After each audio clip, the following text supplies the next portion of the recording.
Hello, everyone. This is Brother Benson, and I'm joined this evening with Miguda. And I hope all of you are doing fine. There's so much that also is taking place in the political landscape. Sifuna himself, mimi ndio Sifuna, katibu mkuu wa chama cha OBM. Kwa mapenzi yenyu, Sifuna has been removed from the SG position by ODM party and has been replaced by women representative from Busia. Let me take this opportunity to give Miguda to say hi to our viewers. Miguda. Hello, hope you are doing good. I'm also doing good over here. Mhm. And to our viewers, we welcome to the show. And also, we hope that we are going to have a very good conversation. All right, thank you so much. I can see also Brenda is with us on the comment section. And yes, Miguda, as I said earlier, so much has been happening, especially in politics. One day can change the politic, or one decision can change the politics. Actually, today, this is something that we saw it. It was not something that was new. You can check on our timeline. We keep on saying that Sifuna was no longer going to be the SG of the party by around 11 a.m. But even though we were talking about Ladama Olekina, some people were talking about Otuoma being replacement for Sifuna, but it did not go that way. But one thing was very constant, that Sifuna was going to be removed as the SG, and that is what is trending right now. And this was something that was seen. It was not new, because we saw for the last few days Mbadi has been on attack, especially on Sifuna. And let me just give some views here. And I'm seeing Paulo also is with us. Paulo, I hope you're doing well. This is Brother Benson. The Orange Democratic Movement National Executive Council dismissed Sifuna as a Secretary General on February 11th, 2026, due to rising indiscipline and action undermining the party organs. The reason being removed is indiscipline and undermining party organs. Busia Representative Catherine Omanyo steps in as acting Secretary General until permanent replacement is elected. The move highlights ODM push for internal unity amid coalition tensions. Talks of cooperating with President William Ruto administration ahead of 2027 general election, with the delegates. Is out to happen on when is the delegates going to happen? Okay, that is what is there. And this is like official ODM page. Party National Executive Council meeting in Mombasa today has resolved to relieve SG Edwin Sifuna of his responsibility with immediate effect. Effectively, on Catherine Omanyo, who is one of the Deputy Secretary General, will act in this position until substantive order of the office is elected. So this is what has captured the news headline right now about Sifuna. And there are quite a number of views coming from the viewers and also those who are good supporters of Edwin. Yes, that is what is currently in the news. Yes, Miguda, what do you say?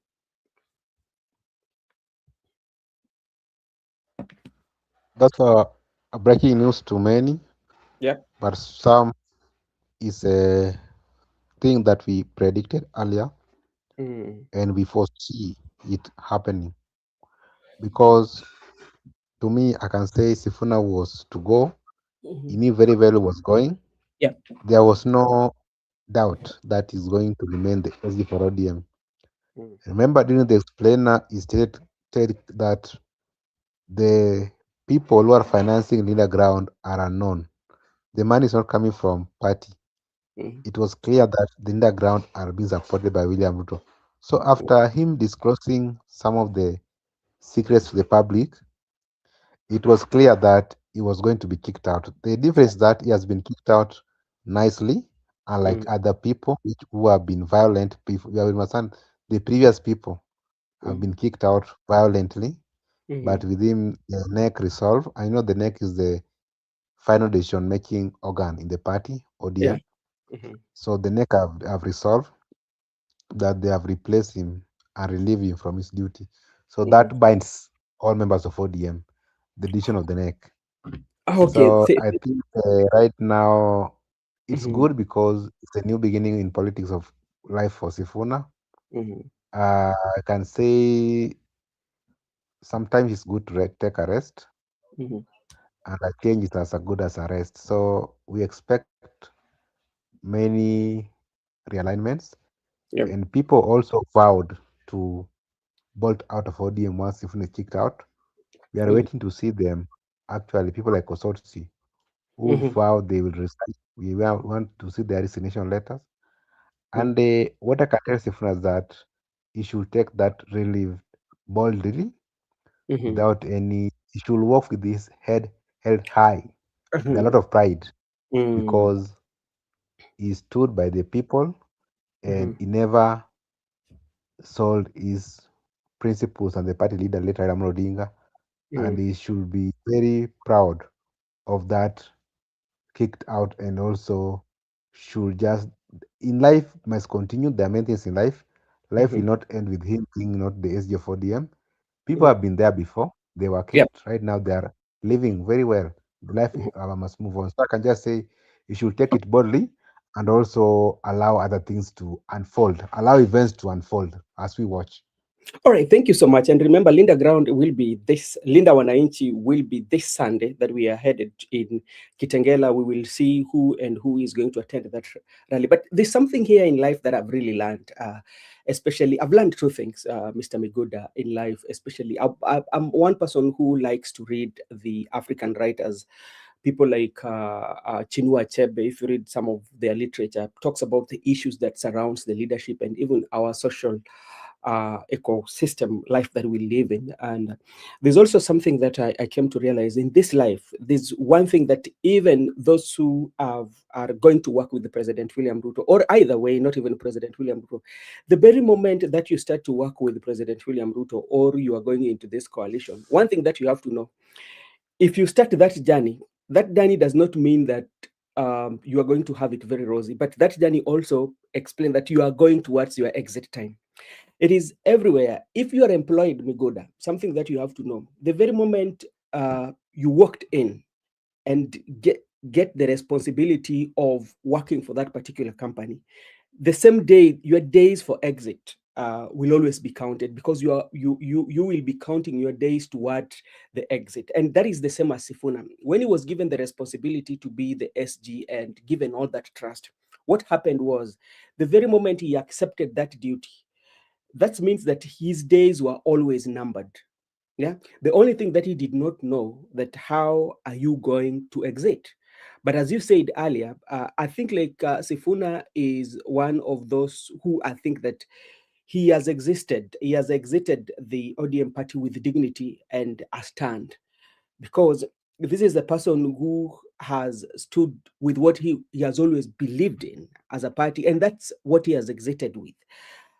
Despite the fact that you say that Sifuna has exited because he was in discipline and respecting the leadership of the party, Sifuna has always maintained, whether when Baba was still alive and during the death of Baba, Sifuna has never changed his step, or has never changed his statement. So I think they've removed him, but with a lot of dignity. That is what I can say. Maybe if you have something to add on that. Okay, thank you for the briefings you have given unto us. I've also learned one thing, and Yeah. just on two things you have learned. And Mm, me, I've learned this thing for many times in more so in politics. First, I mm, want to agree with you that the very way Ruto is embracing Oburu and the mhm, team is the mhm. very way Ruto is going to abandon them afterwards. Yes. So it's just a moment. It's not permanent. Remember, remember people like Kishungwa used to be vocal. Where are they Mm, nowadays? Have you heard of him of late? Ruto yep. has been in with Duale of late. Not no, Ichungwa is no longer in the scene. So in politics, you need to take slow. You don't need to act as if you are the darling of the moment, Oh, yeah, and darling you of the think that you will be the darling forever. You can't be darling forever. So what I've learned is that very simple. mm, Whenever you are engaging into a relationship, more so this to some of us who are not already engaged, who are not engaged yet, mhm, the moment you tell a girl that I love you, the moment you propose to a lady, that's Mm, the very moment you should start saying goodbye.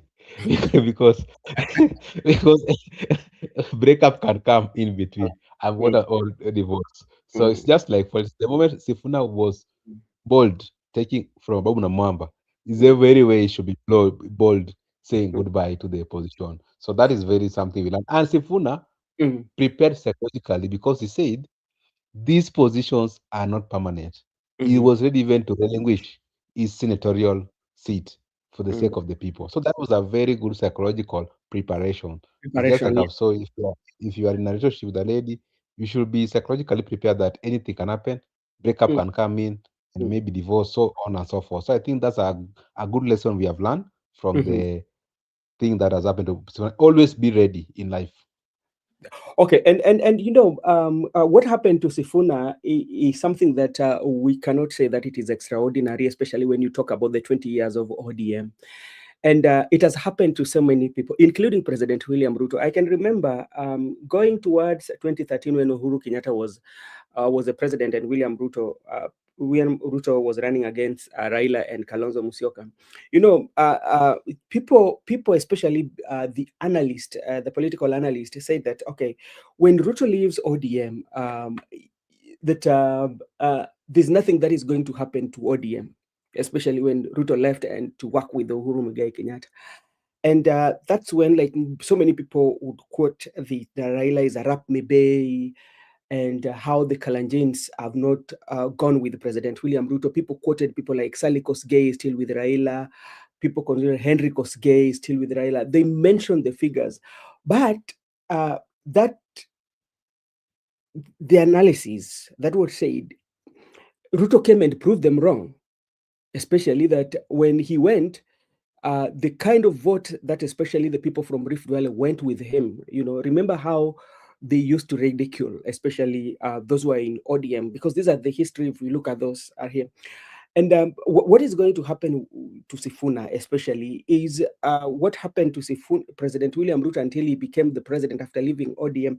Can that one happen to Sifuna? So that is something that we are going to watch. But again, there are those who feel are celebrating, especially the removal of Sifuna, especially, and they feel that it was about that time that Sifuna was supposed to go, because like they feel there's so many things that Sifuna was kind of like blocking for them. I heard Gladys Wanga talking about ODM is not going to be in opposition, but they will be in government.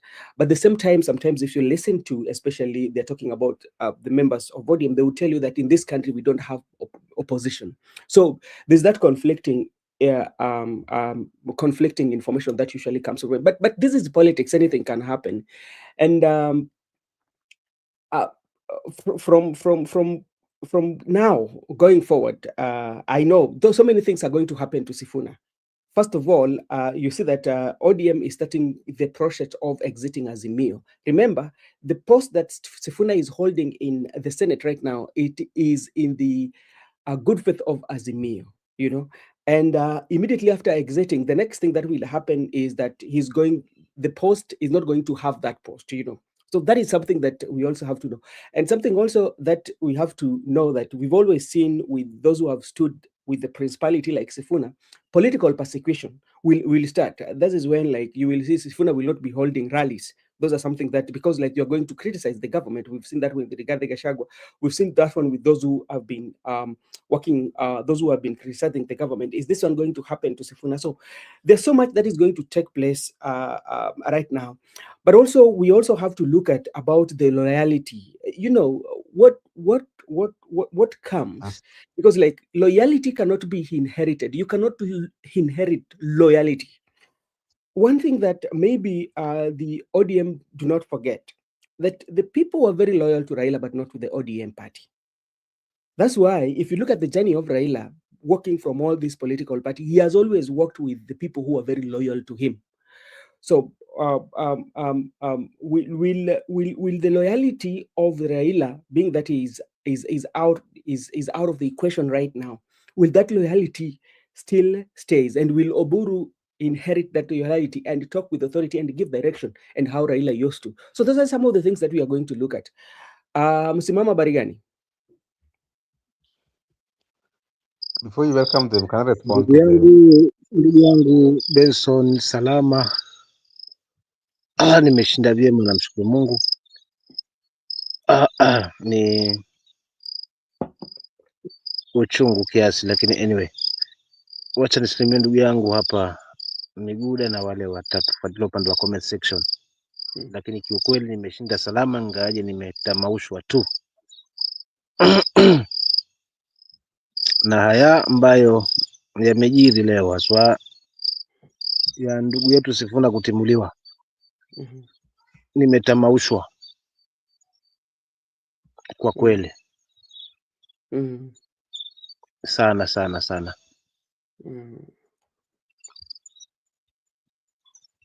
Maamuzi yaliyochukuliwa kumtimua bwana Sifuna na Caleb na wengine kiholela yamenitamausha na yamenisikitisha kwa kweli. Kwa nini? Maana yamenikumbusha baba kwa mara nyingine. Yamenikumbusha ujasiri wa baba na maamuzi ya baba aliyokuwa nayo kama kiongozi, maamuzi ambayo naamini kwamba hakika ODM haikuwa shwari, haikukosa misukosuko, haikukosa maoni tofauti tofauti, lakini hili sidhani angalikuwa hai basi lingefanyika.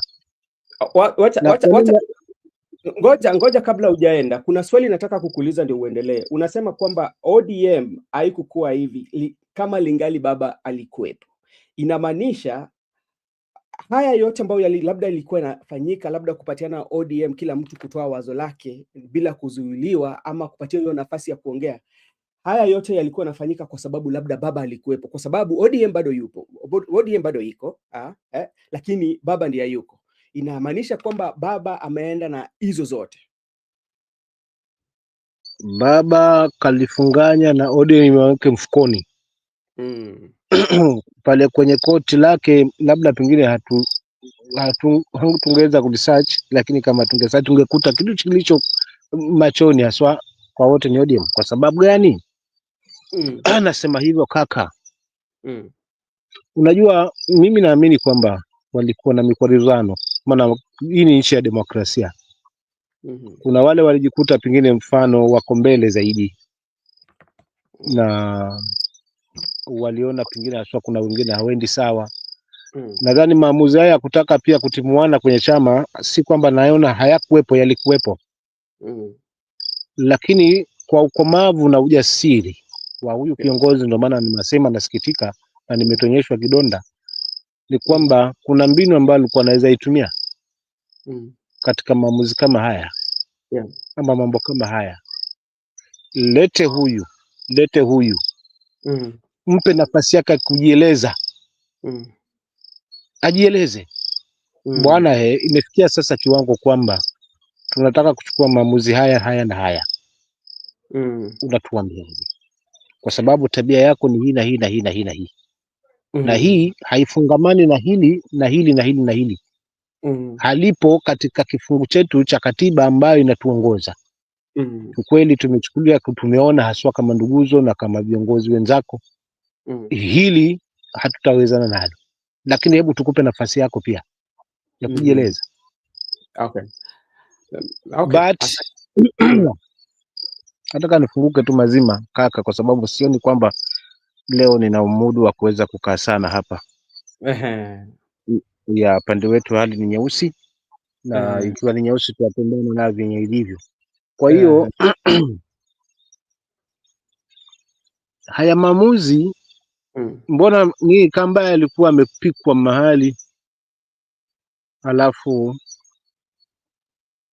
yakaachiwa wana ODM wakaangane wenyewe kwa wenyewe. Kwa nini nasema hivyo kama msimamo? Mm. Mimi naamini ndugu yangu Benson na ndugu yangu Miguda na wale wanatufuatilia na Mark, mdomo ndio unaokomboa na mdomo ndio unaofunga. Mhm. Je, nitajiuliza, ahadi haijatimia ile iliyowekwa haswa kwa wakati wa kumsindikiza baba, kwamba bwana, wewe zungumza yako, sizungumze yangu. Maana hiki chama na hakika nakijua haswa, ndio wenyewe haswa ndio tuliotukitengeneza hiki, kwa maana naweza kuhusiana wawili watatu haswa na wakaanga kama kawaida, na hili limekuja kutimilika. Sababu yote ni kwa sababu hajafungamana Sifuna kuungana na upande wa broad base na UDA, ndio sababu. Mbona linatimilika hili ambalo lilikuwa ni ahadi wakati wa kumsikiza mzee? Tuache hayo sasa, yote 9, la 10 ni hili ambalo nitamaliza nalo ili nipishe wenzangu hapa.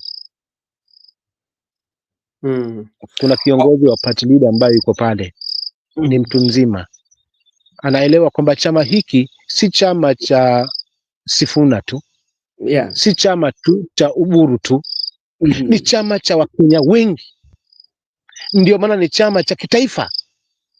Sasa msimamo bado tu niko na swali kabla hujaenda, kwa sababu tushazungumzia hapa mara mingi mambo za sana sana siasa ikifika mambo za hizi vyama ambazo sisi tunaona hapa, talking about our political parties, and we've asked so many questions and you say that this party belongs to Kenyans, is not for a particular people or particular region or personal. But now, is it in paper or in reality? Does it belong paper-wise reality? Look, for example, I want to give you like a UDA. UDA, does it belong to Kenya? Or it belongs to President William Ruto? When we're looking at ODM, does it belong to all Kenyans? Or it belongs to former President, the late Raila Amolo Odinga?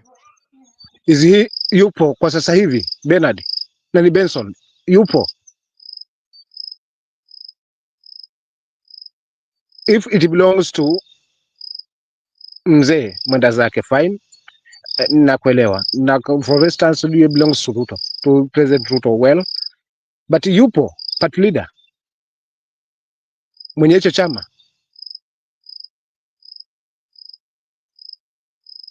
If I may ask that question, kwa sasa hivi yupo mwenye hiki chama?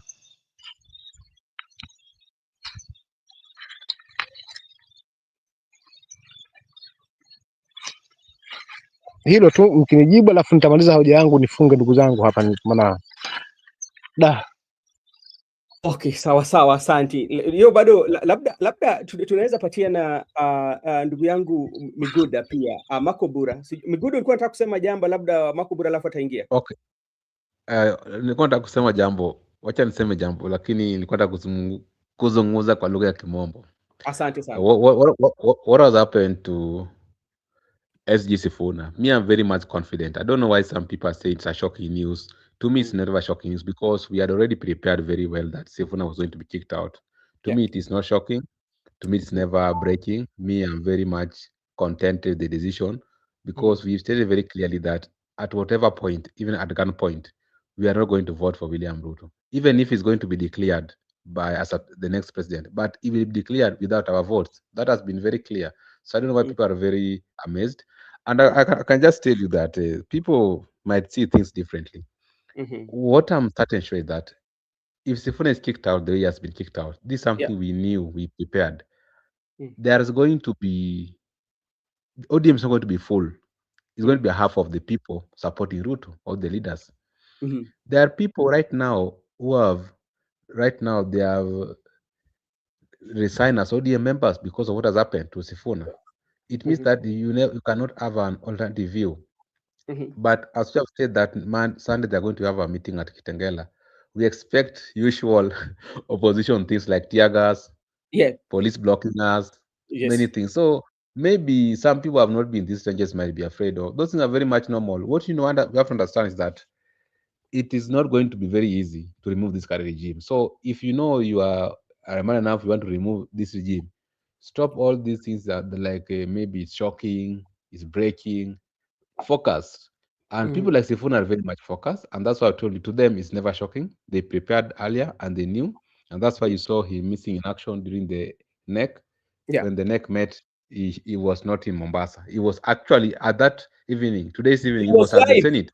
He was live Yeah, with the he streaming. was live at the Senate. Actually, he was he was submitting at the Senate Mm, concerning the issue at Nandi. Actually, he was mhm, even concentrating on the issue at Nandi. So I think he knew and he is focused, and I mhm, like him because he had stated earlier that mm, whether he's going to lose the center for Nairobi or mm, ODMS, he doesn't care. These things are not permanent. They belong mm, to the people. He was never born a senator. He was never born an SG. That's why I told you in my first submission that he has taken it boldly with his head held high. And I mm, like it because the decision, let no one compromise you. It doesn't matter. That's why I was telling you previous that there's no way you will coerce us that we vote for Ruto because you are a CS or you mhm, because you are a party leader. As for me, what am mhm. I benefiting from voting for Ruto Yeah. at my capacity? Mhm, That one I don't care whether you are going to call me whatever. I don't. That is your problem. mhm, I'm entitled to my opinion and my decision. That at the polling station, I mhm, vote for whom I want. Let me tell you one thing, Bro Benson. mhm, You when you divide ODM, what do mhm, you remain with? People are just saying no, even lawyers will be okay. Okay, so we people we support ODM all this long time. That each and every time we have been victims. Ababu was a victim. mhm. Today, Sifuna was a victim. And lastly, Yeah. people who have been kicked out in ODM or have been removed, they have been blessed in one way or the other. When Mm, Ruto was kicked out, they mm. said, "Oh, we cannot have him in this party. Let And us that kick was him in out." 2011. Today, Ruto is the president.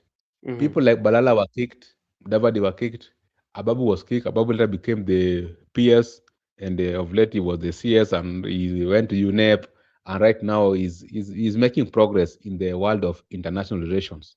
mhm, Sifuna, this might be, I can say this can be a new dawn to Sifuna politically. You never know. Dynamics can play and even become the deputy president of the Republic of Kenya as we mhm, progress and later mhm, become the president. And him sticking there could have blocked for him his ways. So, me, I want to welcome that decision boldly. And mhm, just like Sifona, like I've stated very clearly, mhm, me, I'm not going to subscribe to the Oburu school of thought. I'm mhm, not going to subscribe to the ODM old guards.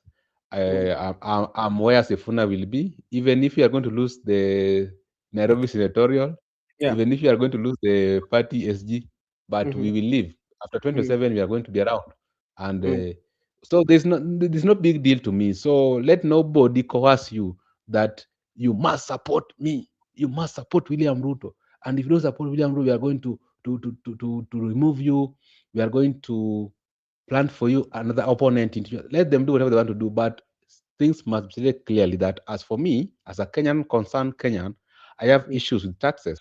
I have issues with the high cost of living. I have mhm. issues with the medical cover. I have issues with education. So I must submit my grievances to the government no matter what. I can just conclude by saying we understand that it was obvious Yeah. that was the decision, and Mhm, we have welcomed it boldly. And moving forward, removing Sifuna will not make us to bow down and support Oburu. Removing mhm. Sifuna will not make us bow down and vote for William Ruto. We are going to vote where we have made our mind from 24th June 2024. All right, thank you so much. I can see my brother Makobura is still here with us. Makobura is with us here, and Miguda, you've spoken, and as I said earlier, that when you look at ODM has a history, especially when it comes to when people disagree in parties. But today also, Ababu Namwamba did answer to Mbadi and told him that he did not send me away. Ababu Namwamba resigned, and he gave a very he posted literature on his ex, giving a reason and why he said that when he realized that there were shenanigans in ODM, he decided to stand with prosperity. I can check that on his time handles, and maybe I can read it. As we continue, Oburu Odinga, elder brother of Raila Molo Odinga and current ODM leader, said the party is focusing on building strength before any negotiation with President William Ruto. Now, Oburu is saying they're building strength. How can you build the strength yet within the party as a leader you cannot agree? Because, like, from the look of things, the party has been having these wrangles. How are you going to build the strength if strongest voice like Sifuna, Caleb Amisi, they're being dismissed? Makobura, what do you have to say about that?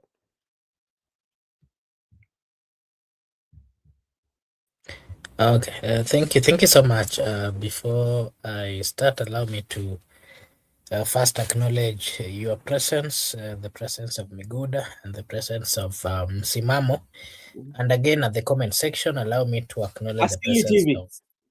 of Asili TV. Yes, Asili TV, amongst others. Our good friend Paulo is also there. Felix is also there. Brenda Obedi, amongst others. And maybe to just remind our viewers that this is Brother Benson Media. However, we do say that your opinion counts, and to request them that if they are watching for the first time, kindly just like and subscribe, because if you do so, it is a way of supporting us. Sisi hapa, of course, tutasema ni asante. It's a sad day that a political move has been made by the so-called ODM. A wrong political move, if you ask me, and I would say it's wrong because it's a political move that is taking ODM to the wrong direction. It is a political move that is finishing. I would say that it's finishing, the party. It is, ODM party. I remember the time ODM party started, when they started this thing of ODM. I remember those days I was not really much aware of politics, but I remember the foundation and the basis at which ODM was formed. Yeah. There was a lot of quarreling here and there, and majority of people felt that their pleas and that their views were not being respected. They joined the ODM. Part of what they used to preach was democracy, and democracy entails that it should be a government of the people, for the people, and of course by the people. That is a political party that gives people an opportunity, not just people, but even people amongst themselves, an opportunity to give their views, and above all, to make decisions which are, which are loved, or which are going to assist the majority. ODM has walked that journey, and that is why Raila was for long referred to as the opposition leader. The basis or the reason why they Makobura. refer to Raila Amolo Odinga, Makobura.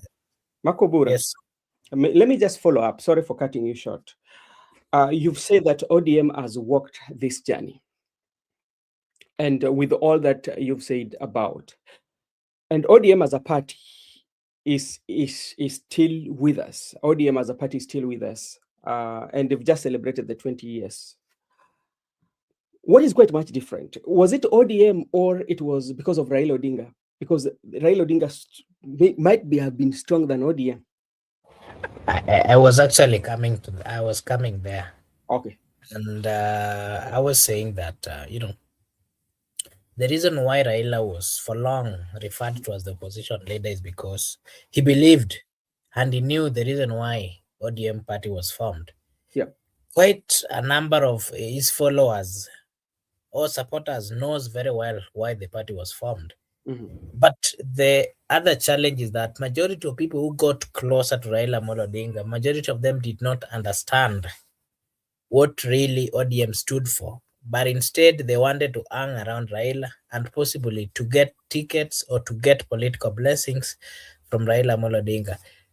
The truth of the matter is, even his true blood brother did not believe or did not know the true foundation why the ODM party was formed. And that is why he's currently the party leader. And instead of bringing people together, instead of conversing with political leaders, instead of calming and, of course, walking the right way, then he's decided to revert to the wrong direction that is not really going to make them, get to the right position. Something else that I wanted to say is that ODM, just like you did mention, was Raila and Raila was ODM.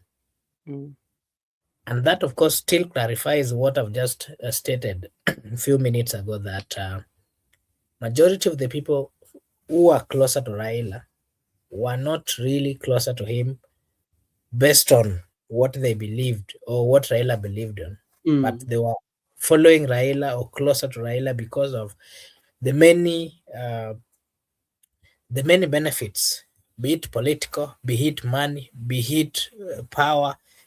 Those are the many things that they were getting from him, but they didn't really believe in his views, or it's the foundation at which the ODM was set. That is why today we've seen the former, the Secretary General. I can now call him the former Secretary General. Let me use that term. Starting today, Edwin Sifuna, who has always stood firm, and he did so even before Raila Amolo Odinga. And not once, but several times, Raila confirmed that he was speaking on behalf of the party, and that was the political party's position. Yeah. It is so unfortunate that immediately after the death of Raila Amolo Odinga, what we are seeing today is that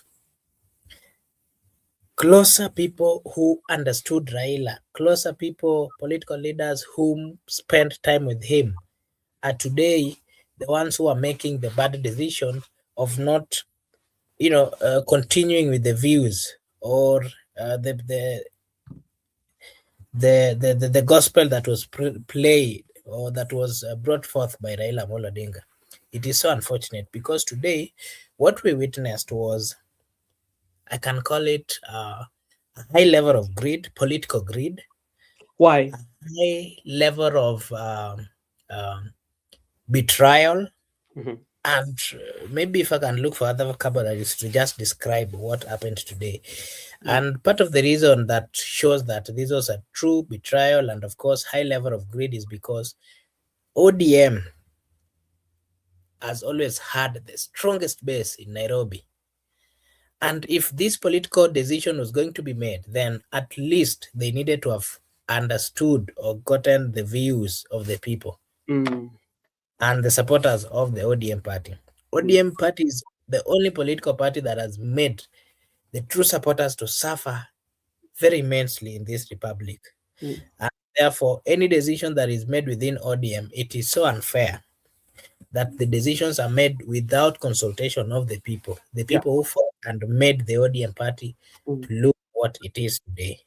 I want to say that the people who went to call for that particular press and had the meeting to agree on the removal of Edwin Sifuna are one, not politicians or leaders, but a group of people who are greedy, a group of people who do not know where people have come from as a country. Look at what is happening. Let me just give you an example. The reason why they have made the worst decision ever. Look at what is happening today. The other day we saw in the State House of the Republic of Kenya, a meeting of a political party, people donned in a certain yellow uniform, being taken to the State House, and the money of the people of Kenya, in a country where the president and the deputy and the cabinet secretaries are saying that we do not have money. They are going to be given people's money that has been collected by the taxes of the people of Kenya. If Raila was there, he would not have stood and looked at what was happening and then kept Makobura. No, I disagree with you. I disagree with you. The reason why I disagree with you, there are so many things that have happened, especially sometimes with the regime of President William Ruto when Raila was still there, but they still went ahead and did well. They do what they're supposed to do. It is about that if they don't respect or obey laws or do not follow those rules and regulations, somebody cannot stop them, because like we've seen so many times that even the constitution has been violated. But well, yeah, it is even in the constitution, and the constitution is very clear that matters of national interest are the only things that are supposed to be done within the state house or the surrounding of the state house. Well, is the party UDA, well, we understand it is the part, I mean, it's in government, but what responsibility does they have, purport, I mean, having their meetings in the state house, and yet they have a party headquarters? And that is why I was saying that if we had the original Raila or the views of Raila, the reasons why, I'm still taking you back to the reasons why the ODM party was made, and how ODM partly made us understood what the constitution talks about and what is really there in the constitution of the Republic of Kenya, which majority of people really were not really aware. They came to know of when Raila would tell the people that we are going to the street, and we are going to the street because the constitution says this, and this is not being done. It is unfortunate that we are seeing a lot of behaviors which are not respecting the views of the people. Most of the constitution of the Republic of Kenya is currently being kicked or worked on by the political leader and of course by the ruling party. Okay. All right.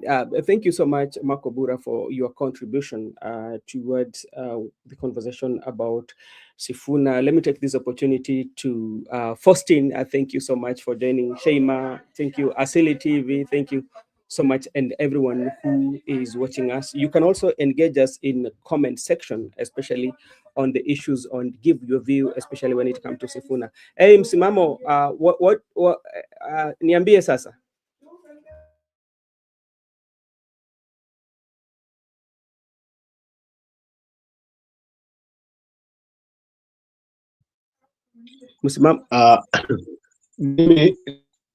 Mimi sina mengine yangu mafupi, kwa sababu kama ni nyumba ya kujistiri nitoka mapema, kwa sababu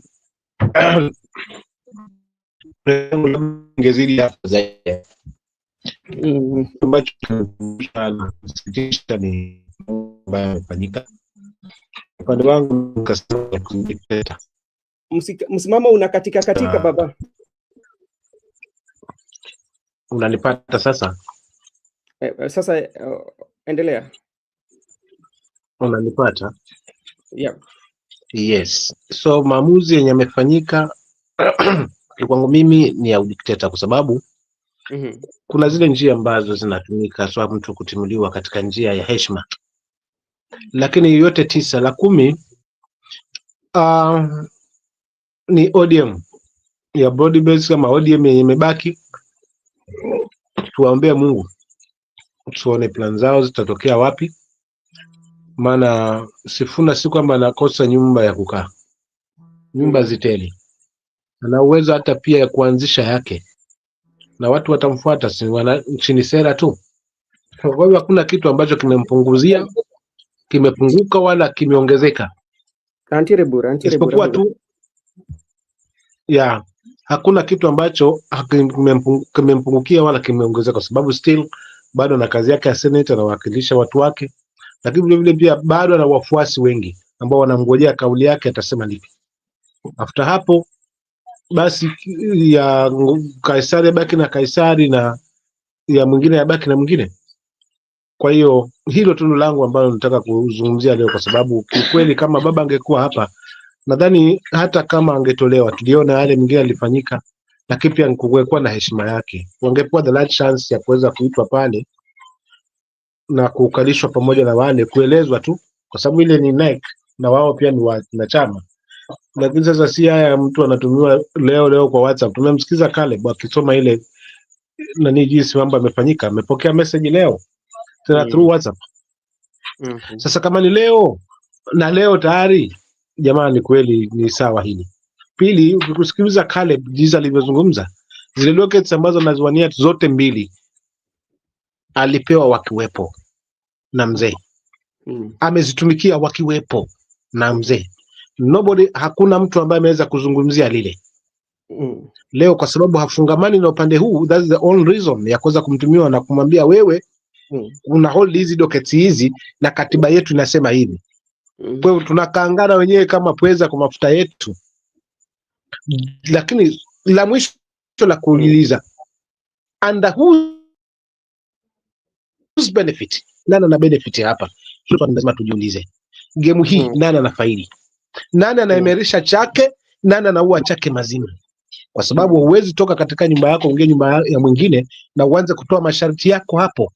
Lazima usikize kile ambacho utaambiwa, kwa sababu unaingia kwa boma ya watu, na kila boma ina kila taifa liko na katiba yake na sheria zake, lazima utii. Niambieni tu kiukweli hapa, haswa ndugu zangu, kwa niaba ya wale wengi ambao wanatufuatia hapa, under whose benefit katika hii game? Kwa sababu kama ni ODM, instead ya kupanda inazidi kudorora kabisa, kwa sababu wanatimkana, wanafumkana. Baba ameshakwenda, ODM nao washapigwa pande, hawa wana hii, hawa wana hii. Nyumba hii ambayo haijakuwa na muungano, how do you feel kwamba labda pengine hapa kuna mwisho wa siku utaingia kwa nyumba ya mwenzako, atakupangia badala ya kupangiwa. Kwa hivyo umaarufu wote uliokuwa na ODM sasa hivi, the whole country, umepungua. Tusidanganyane, hata iwe mbinu gani imepungua, kwa sababu haitakuwa na mashiko tena kuzidi UDA. Never, it will never happen. It will never happen. Not only waamua wacha to quit on our way, na kwa sababu tayari mlionyesha ulafi, sasa mlionyesha rangi zenu, haswa wananchi waliwasoma. Udantusi kwamba hii mwisho wa siku itaweza kuja kuwakaanga wenyewe tena hawa viongozi ambao wameidunga hii ODM kwa broad based government na combination na UDA. Mwisho wa siku kesho watakuja kusemaje? Ile siku watatemwa, kwa sababu hii regime tumeona haya mambo ya kutemwa si kwamba labda ni jana wala leo. Gachagua aliimba na akafanya yote, akatuzuiwa maandamano. Mwisho wa siku anauimba wapi huu wimbo?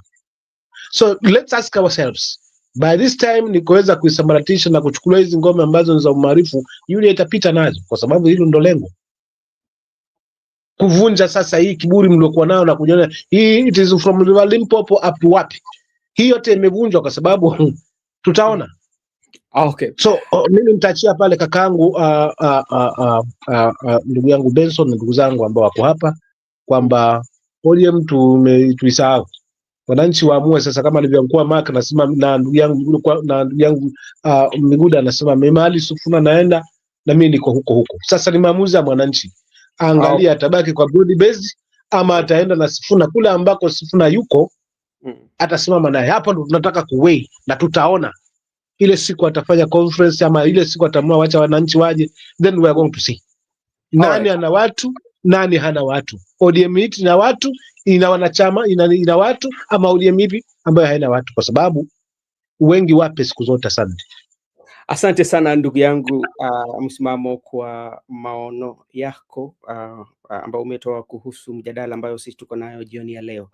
Haya ni kutoka kwa Winnie Odinga, mbunge maalum kutoka Iyala, pia ni mwanawe Raila Amolo Odinga. Amesema it is not well. Hivyo ndio ameweka pale katika amechapisha pale katika mtandao, it is not well. Joseph, habari gani? Hello, brother. Can you hear me? Yes, I can hear you. How are you doing, sir? I'm doing fine. Yes. I'm doing quite well. Sorry, I've been away. Leo nilisema lazima niingie hata kama ni tuongee kidogo.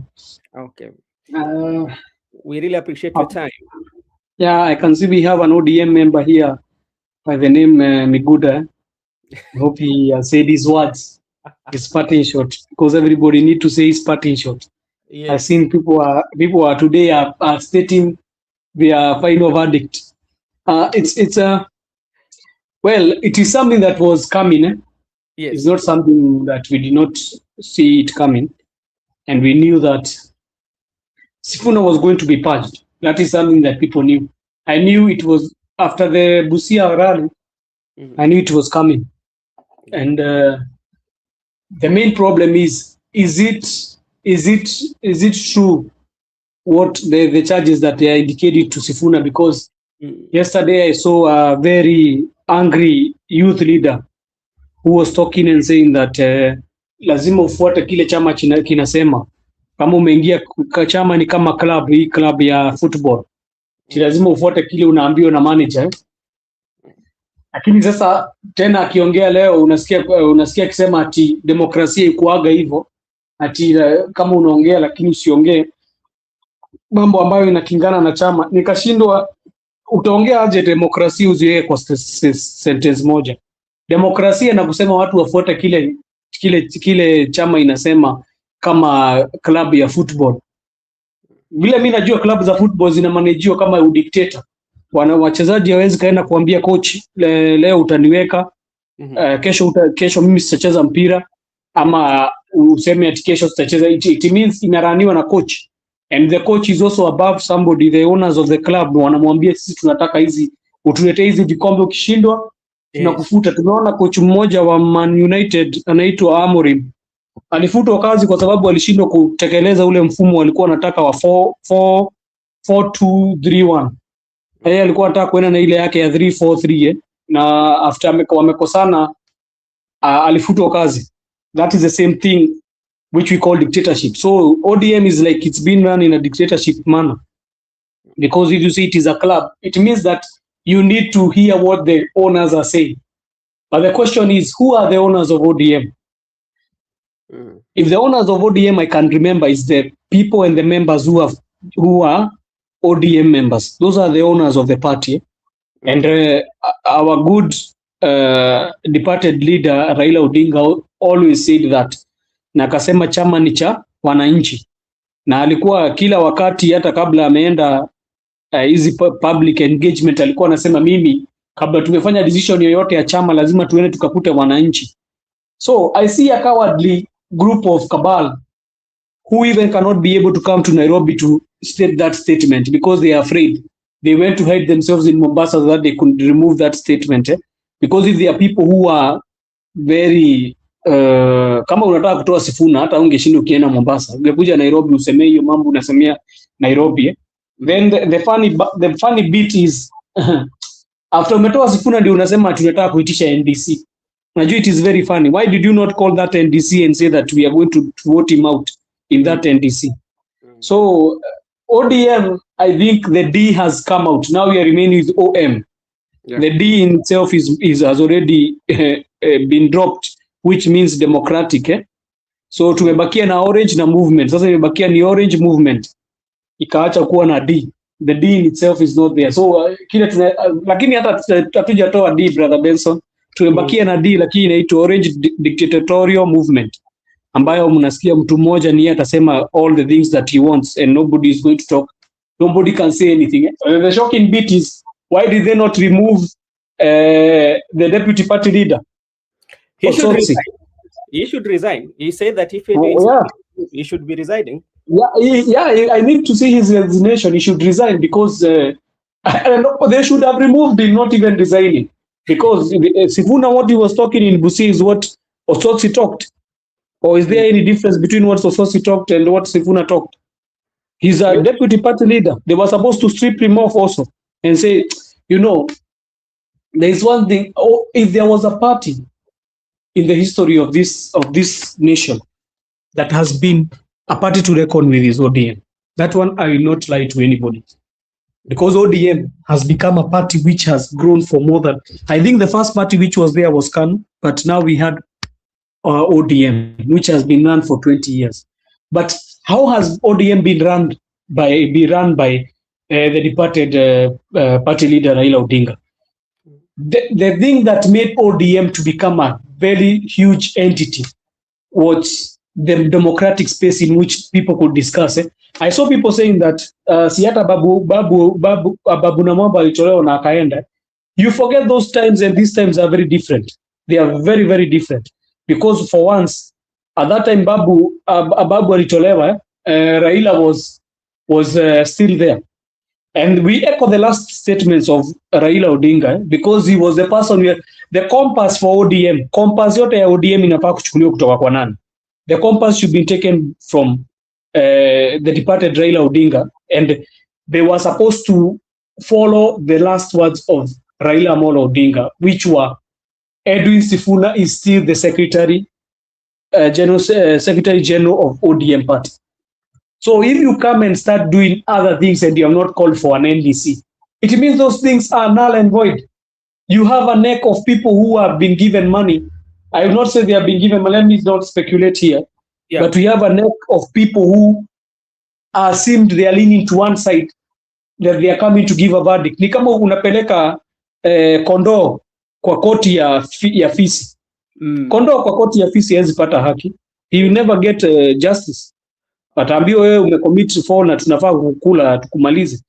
So I think this one was coming, but now what is the repercussion of this? People might come and tell you there is no repercussion that will happen, but there is one repercussion because I've been following the trend today. I followed the trend of even what people talk. You know, even I went, you know, I always follow Sifuna. I don't follow Sifuna because I follow leaders foolishly or blindly. I follow Sifuna because how he articulates his issues.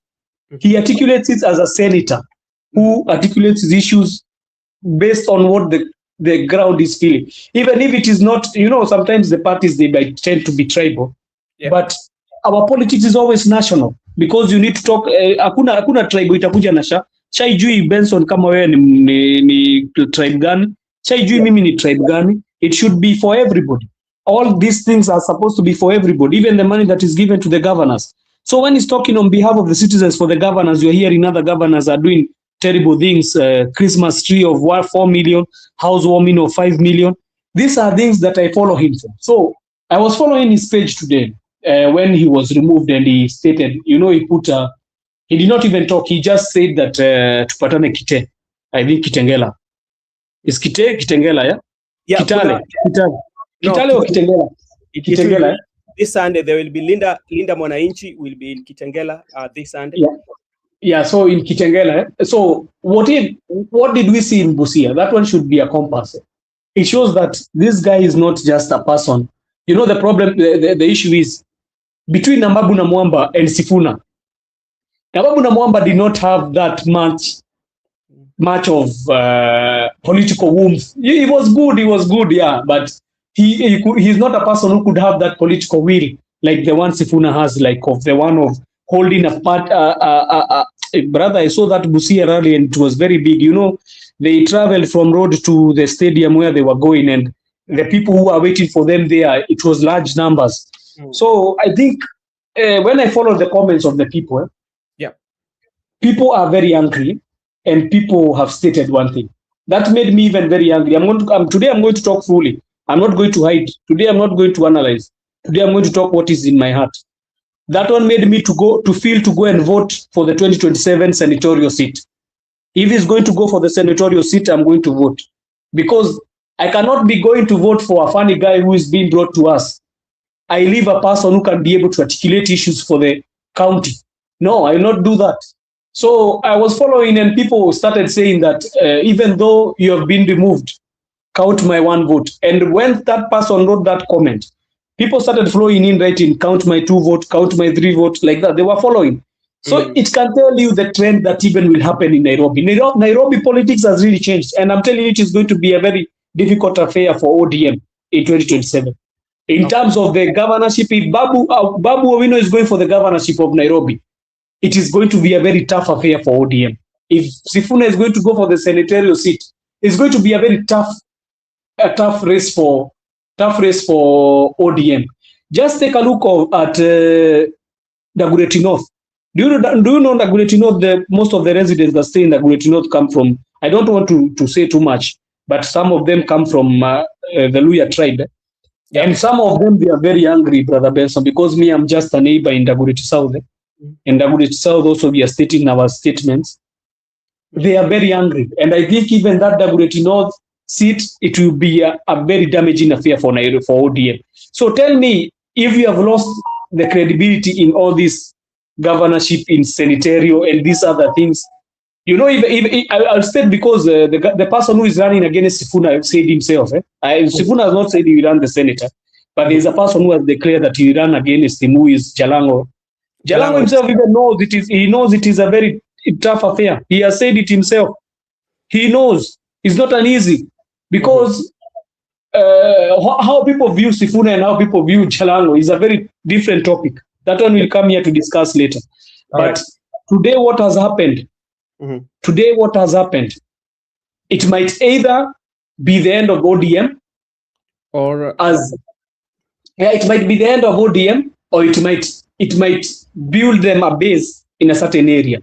Because I'm telling you, in Nairobi, it will be a very difficult affair for them. And not in Nairobi, just know that that guy is followed by also other people in other regions. Yeah, he's followed by other people in other regions. So I'm waiting to see the Kitengela rally because that one will be a beckoning. And Brother Benson, the people who are in that rally, the people who are amassing that rallies, they are young people who you cannot like to be facing them. The youth leaders, sijui kama ataweza kupiga rally kama zile hawa vijana watapiga, kwa sababu zile rally naona ile nguvu wako nayo, it's a very different affair. Unaona mpaka akina Onyonka, you know Onyonka is also a ODM member.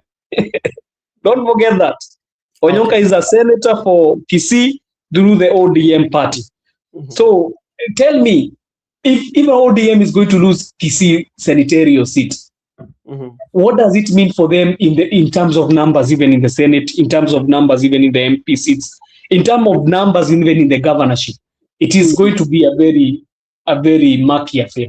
And I think what they could have done, if they were truly democratic, they could have called for the NDC before they call the delegates and ask them, do you want us to remove Sifuna? Unajua nisikia tu watu wengine hapo wakisema ati ya kwende, brother, call for the NDC, call for the members, hear them what out. And I'm telling you, it might be men in black. You see the 31st, is it 31st March or 27th March?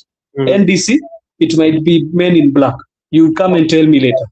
All right, thank you so much, Joseph. And there's something here that we are missing, and I want us also to reflect on it, even as we give our views on what has really happened to Sifuna, because there are two entities here that we have to agree existed in ODM. There was Raila himself and the ODM, because when you're talking about Raila, you're talking of somebody who made a contract with millions of his followers, and followers being Kenyans. You know, and when he made this contract, he stood. This is somebody who stood when it was not fashionable to stand, especially what he went through. Because you look at the legacy and the life of this person that has built that loyalty, and the people who are driven by what Raila Odinga stood for. Yeah, those are people that Raila Odinga stood for. And the loyalty that I talked about at the initial stages when I was giving my thoughts. And what is there? And something that we have to agree, Oburu has to know, you cannot buy that loyalty and you cannot inherit it. You know, especially from the people and even to the ODM party itself. And look at what is going to happen in Mombasa, because this weekend they are in Mombasa. That also will tell you if people are very happy about what has happened, you know. But at the end of the day, we would say he is a leader. He has been given that leadership. And also you have to look also at his political career. You know, you have to look at the way the Raila Odinga from the cells. All of us have heard those stories. Some of us, we did not. We read them in the books, you know, we read them in the books, but some of them we've seen. So, and that's why I still tend to believe that nobody, especially in ODM, was going to withstand, especially when it comes to what we call the commercialization of politics, whereby money play a bigger role. I told you when we were starting read about the story of Wale Senyika, the African killed his son.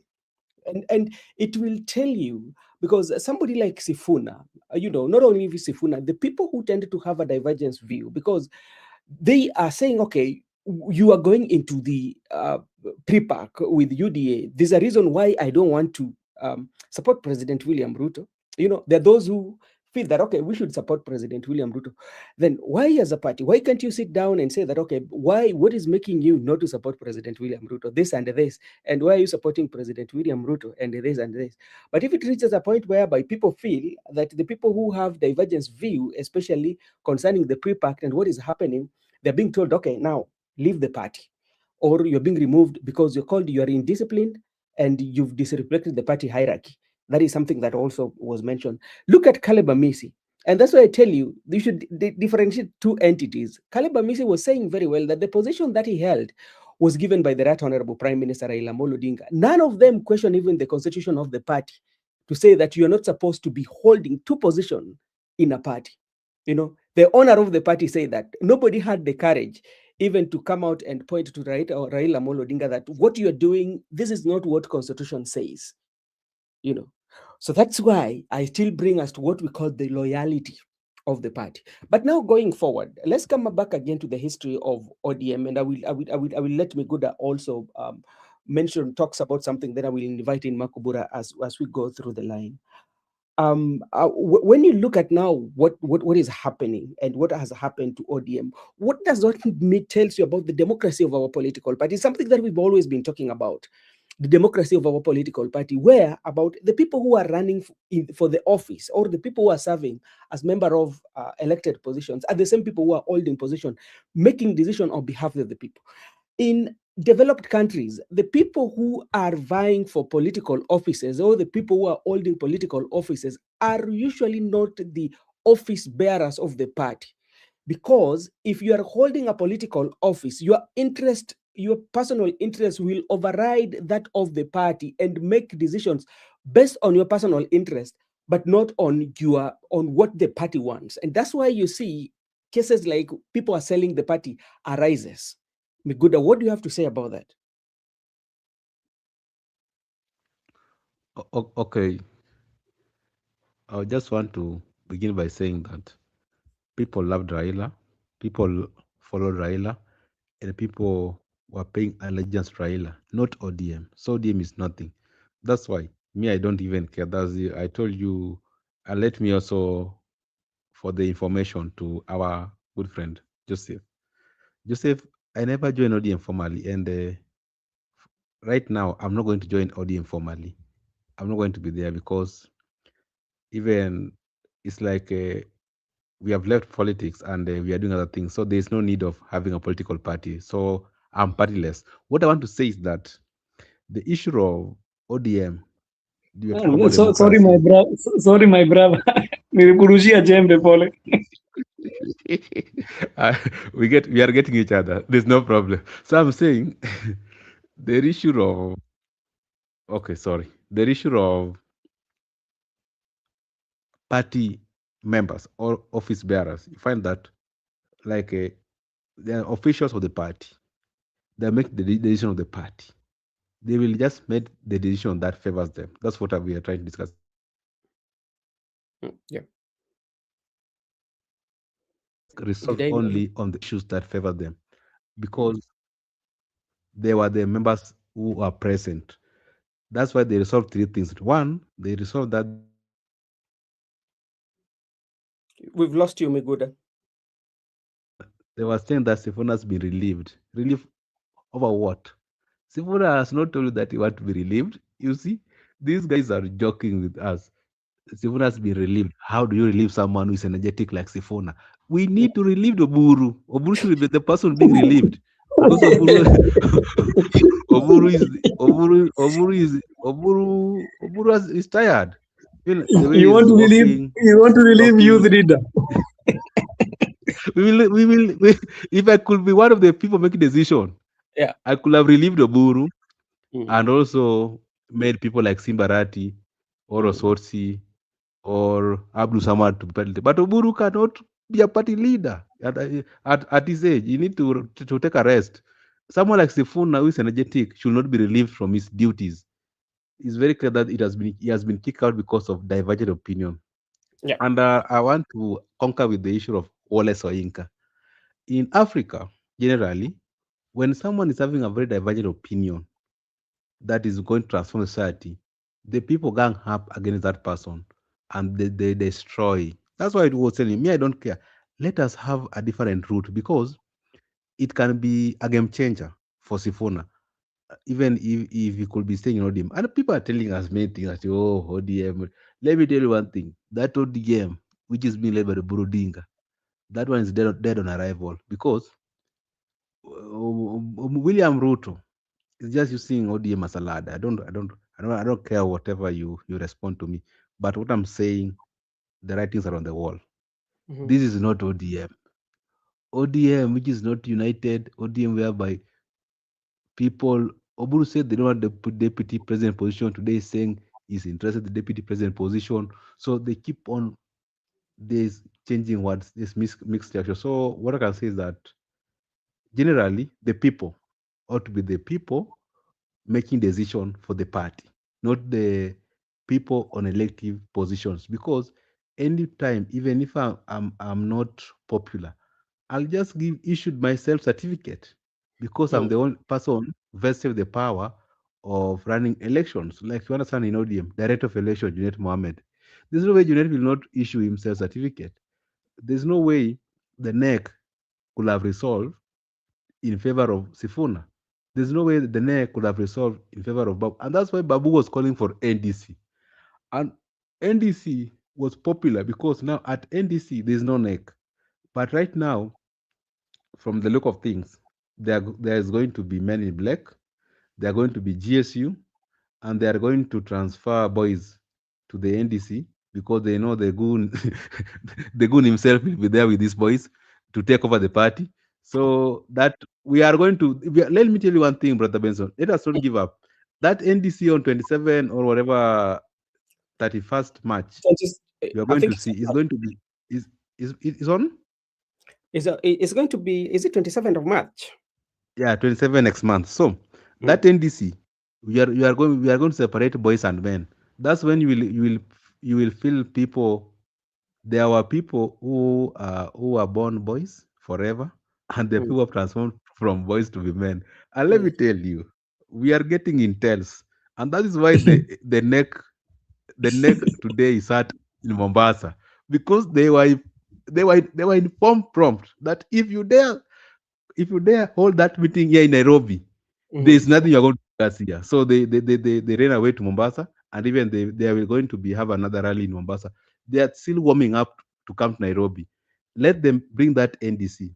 So that is when we'll separate officially the ODM Ruto and the ODM Ndawanchi, and we will say all is well that ends well, and that's how it's going to be very interesting politics of our time because like I've told you, the energy in Sifuna team cannot be matched with that one for Oburu because look at the people surrounding Sifuna and that team of they're just citing Orengo. Orengo is just a one person in a million. We saw people like Barongo of Kisii, Anthony Kibagendi, those young people, young legislatures in Kisii, Caleb Amisi. There are so many young people. But remember, let me also concur with let me conclude with this issue of Nairobi senatorial. Even if you put Jalas, this calculation, here we say math is not mathing because Kikuyus, for heaven's sake, cannot vote for Jalango. Kikuyus will not vote anywhere. there is Jalango. So Kikuyus will vote for Sifuna. Lawyers will vote for their own son, irrespective of the party, because they have seen what they have been shown in ODM. Kambas are there in opposition. Kambas will vote for Sifuna. And Luos, like Makobura, people like Makobura, myself, I can't vote for Jalango. I will vote for Sifuna. Marco Bura. I will vote for and many other people. If I call Makobura, many Makoburas, a good number of Makoburas and a good number of Smiguda, we are going to vote for Sifuna because there's no way we can replace a lawmaker with a comedian. There's no way we can replace a legislature with a comedian. There's no way you can replace someone who can oversight the county government across the country, the county government, the council, with a comedian. We cannot do that one. That one will be stupid to replace someone of the caliber of Sifuna with a comedian. A comedian has grown cold feet because Abbas Khalif is taking over Langata. Abbas is chasing him away from Langata.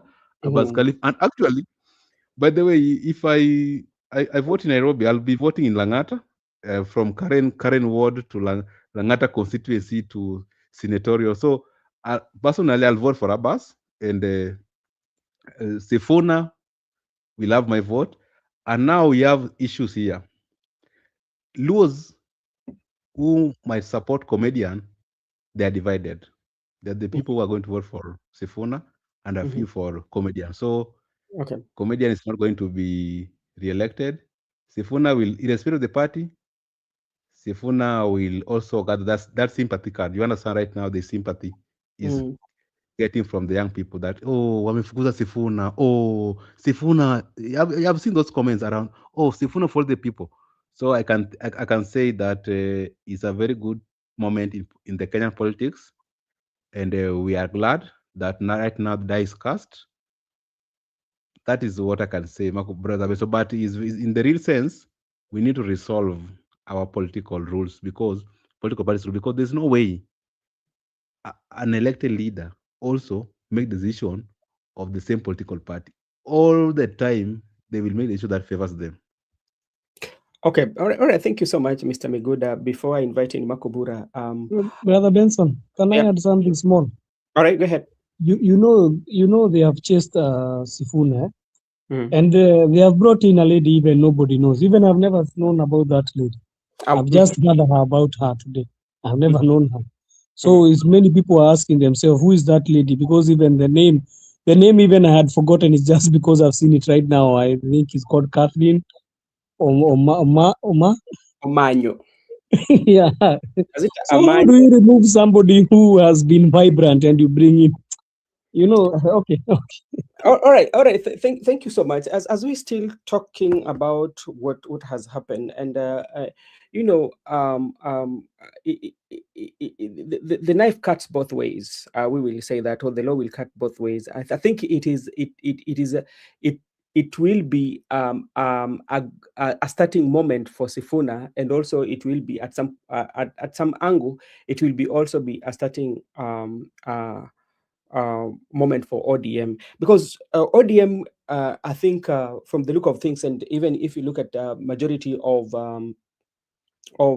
people who are celebrating about the Sifuna ouster, they're saying that this one was long overdue. I saw Pondo Kaluma, but like we are looking at it now, Sifuna is gone. What does it mean? Because like I heard Oburu talking, and I do not have any grudge or any political with Oburu, but I'm just trying to reason. And Oburu was saying that when they had the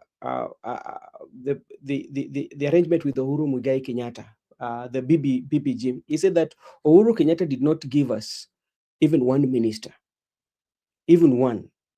But he talks about how President William Ruto has done. And I always ask myself, when we use the word us, is it the ODM or it is the people of Luo Nyanza, Makubura? When we talk about, and you listen to Oburu saying that he did not give us.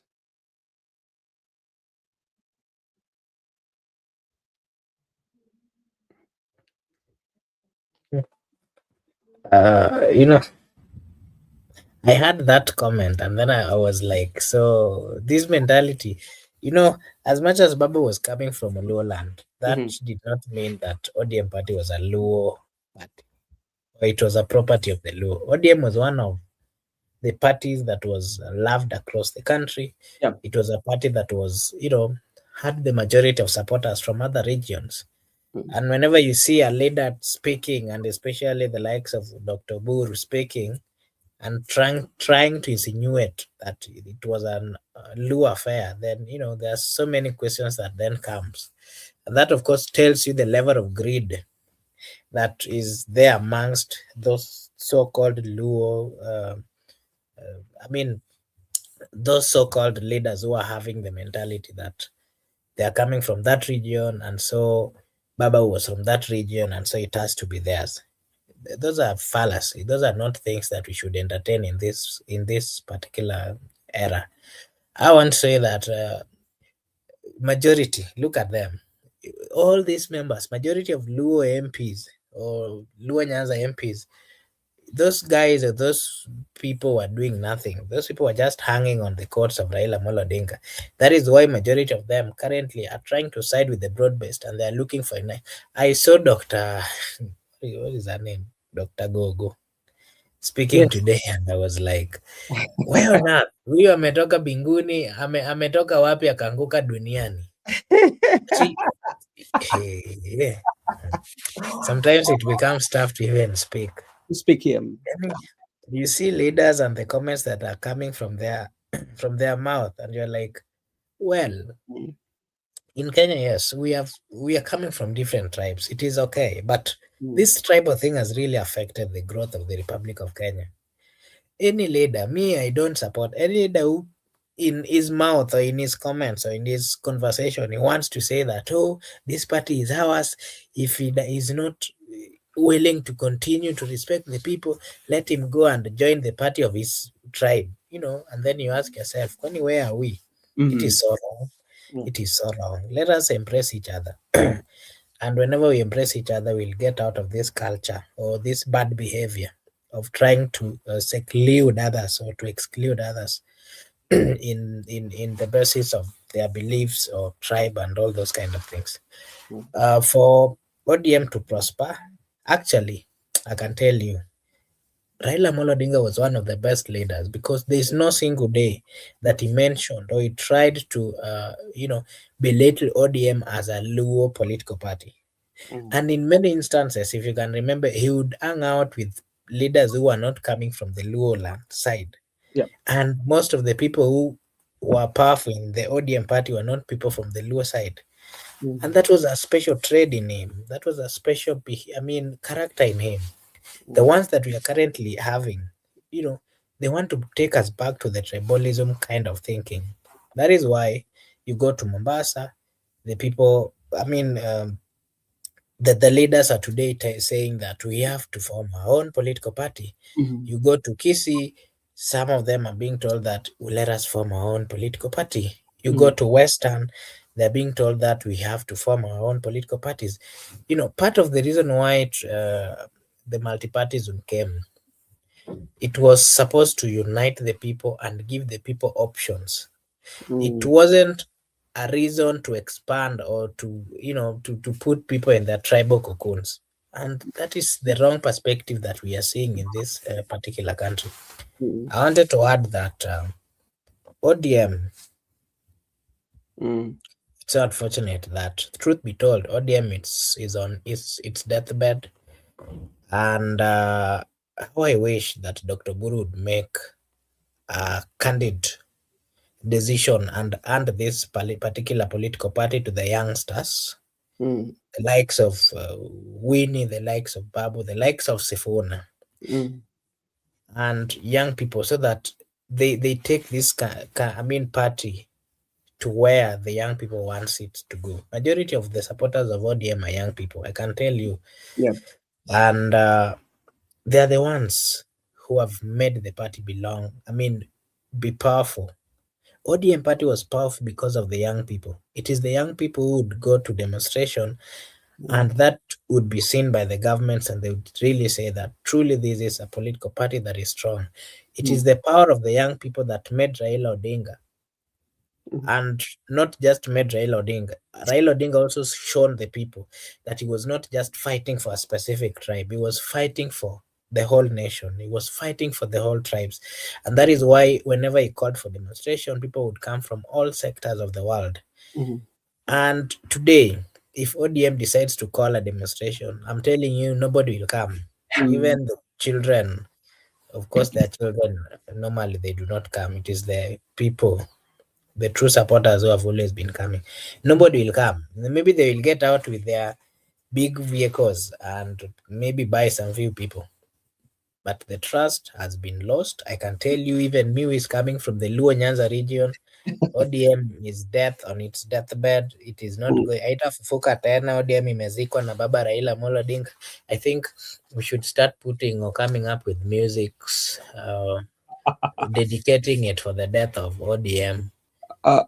Probably we should find a place and symbolically bury it, because it is not going to be in existence. It has been imekufa. imekufa na it has been killed by you the know, people who are supposed to be taking care of it. Makobura, before I read what Ababu Namwamba actually rebutted what Mbadi was saying the other day of talking about how Ababu Namwamba was chased out of the party by him. After 20 years of existence, and of ODM, it took only less than 3 months, and we are seeing all this after the death of the Right Honorable Prime Minister Raila Odinga. 20 years. Do you know what it takes for 20 years to build a political party? And do you know what it takes to make sure that party crumbles? Because this is what everybody's saying. We are not saying that it is not what people usually knows ODM of. Yeah, what Miguda, don't wait. You have to wait. What people knows of DMO, because ODM has been known that this is a party that has always fight for the people, and especially when it comes to leadership, whereby you find the wrangles at the leadership. It's not something that have always not been seen. But this is what Ababu Namwamba said, especially to Mbadi. I told when we were starting, Ndugu, Honorable John Mbadi, you cannot rewrite history, bro. No one ever fired me from the position of ODM Secretary General. When I couldn't stand the everlasting party shenanigans, I had the audacity, the valor, the contingence, and the honor to walk away head high with my pride intact. The resultant headlines of the valiant move and indeniable, each in history and cannot be erased by myopic revisionism. I serve with kizungu ni kubwa hapa, quintessential commitment and departed raw safi. And it is the best decision I ever made in my public life. One I never had regretted once, though proudly I found a visionary of the orange dream. I moved on happily. So please concentrate your passion and energies on strengthening the party whose fortune today are certainly not what they were in 2007. That is when we wage the most formidable political blitz in Kenya history in 2016, when I boldly walked away in broad daylight. May the MV Orange retrace its original campus and put Kenyans' best interest above all else. Strong, well-run parties are building blocks for vibrant constitutional democracy. I wish ODM well. So if you look at here, this was Daily Nation on July 3rd, 2020. Budalangi, Member of Parliament Ababu Namwamba, has resigned as a Secretary General of the party. Today, history, when Ababu Namwamba resigned as a Secretary General of the party, it also comes here. This is on July 6th. I think 2020, Ababu Namwamba resigns. That also in the Standard, Ababu finally resigns as ODM member. So that is all. And there's something that here that Ababu Namwamba has really mentioned about the ODM that he has worked with, or he has gone to putting the interests of the people first. And he has advised Mbadi to re-energize those energy to make sure that you bring in the party that was in 2027. And this is what everybody is saying about what ODM stood for, and they're feeling that the ODM they knew is gone based on what has been happening, and also what has now happened on the way that Sifuna has been removed from Secretary General. But now, when we are looking forward, who is going to benefit now? Let us look who is going to benefit. Especially, is ODM party going to benefit? Because as it stands, everybody knows that the reason why Sifuna has left, not because he is indisciplined, is because there's something, the principality. Sifuna has stood, and Sifuna has maintained what he was saying when Baba was still alive, and when Baba is dead. He has maintained that. Yeah, fighting for the people. So to begin with you, Miguda, who is going to benefit here? Who is benefiting? Is it the ODM party is benefiting, or is it the ODM officials, or is it the people who love ODM who are benefiting, or the somebody who is benefiting that we don't know? Okay, according to me, Yeah. the person who's going to benefit is Edwin Sifuna. I think Mm. Edwin Sifuna Yeah. is going to benefit because, as they have said, they have relieved him from his duties. They ought to have relieved the party leader because you understand age right now and many things. He need to take a rest, Mhm. even politically. He is not fit. People will lie to him. People like Junaid Mohammed will lie to him that the president of so and so countries are 93 and 84. That's a lie. Sometimes you need to respect your health, and Yeah. sometimes you also need to respect the nature. Mhm. You cannot struggle because we need clarity from the speech of a leader. We Mhm. need someone who can crisscross the country Mhm. within. Raila used to cross the country within a week. Yeah. You are almost eating half of the country. Mhm. So we don't need someone who will go to a rally twice in a week. And Mhm. we are moving with speed. So we need someone with the energy, passion. Also, you need passion is very much important. Someone who has never dreamed to become a president or who has never dreamed to be a party leader, all of a sudden has just become party leader because of the circumstances surrounding the death of the brother. That is not someone whom should lead the current generation because we told you the general died, and when the general died, the troops were there. Amongst the troops, there were some very little generals, some little troops who can become generals. Those are the people who should take the party. So to Yeah. me, Sifuna is going to benefit because Sifuna has now gotten that sympathy. Because as for today, people are Mhm. saying Sifuna has been kicked out. That's Mhm. what we wanted. We wanted him to be kicked out, not him resigning. This Ababu resign or the Sifuna has decided to live by himself. But Sifuna has been kicked out. So Sifuna amefukuzwa. So he's Yeah. going with that sympathy card.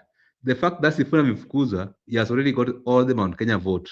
Mhm. All Kikusi Nairobi will vote for Sifuna because Sifuna amefukuzwa na Oburu. Unajua Eh. mwenye amefukuza Sifuna? Eh. Oburu amefukuza Sifuna. That's a clear ticket for Sifuna to get all the Kikuyu votes. And Eh. vis-a-vis, Eh. Sifuna is going to get all the Kamba votes. So I can say Sifuna is the beneficiary of the circumstances.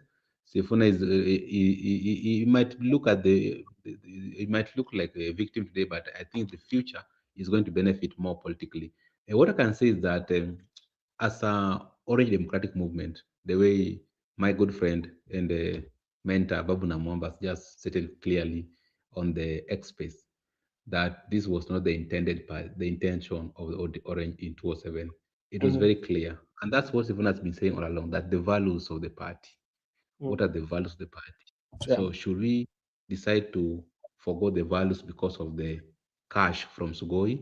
Or Mhm. should we decide to do so because of the circumstances? And we are even asking ourselves, among ODM, there was nobody who is suitable to become the deputy president or the president. The Mm. party just produced the presidential candidate from 2007, 13, 17, 2022. All of a Mm. sudden, they Mm. can't even produce a deputy president. They are Mm. settling for CS treasury. So it is something unthinkable. And Eh. I can just say that is their politics, their game. Even as we are organizing ourselves as young people, the way I've Mhm. told you, and we are Mhm. very clear. As Mm. no one is going to decide for us at the polling station. We'll walk in the polling station and vote for a person of our choice. Like I've told you, as for me, my lineup is very clear. The senatorial for Nairobi, my Mhm. vote goes to Sifuna. That one will not be changed at any moment. And Mm. they coerce people. They're coercing people. I don't understand because they have been singing two term. We are very much comfortable with them. But when you sing one term, they are coming for you. Mm. So is it mean that they are the people who have monopoly to opinion, but when you are your opinion, you are a threat to status quo. So I think as a people we should tolerate each other, that room for tolerance, whereby even if you are in disagreement with me Mhm. politically, what Mhm. does it amount for you to arrest me, to abduct me, Mhm. to kick me out of the party, to do whatever you want to do with me, and Mhm. also to block me from my rallies, to tear gas me, to arrest me. And I want to quote Sifuna. Yep. It seems like Sifuna was very clear that they have lost the argument. Now they are just acting on violence. If they can't kick you out, they tear gas you, they arrest you, they block you into your political rally. Mm. Because when it comes to rationale, Yeah.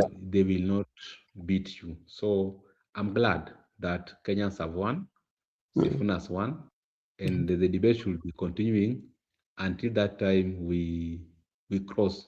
Because people are I don't know why some people already they have given up.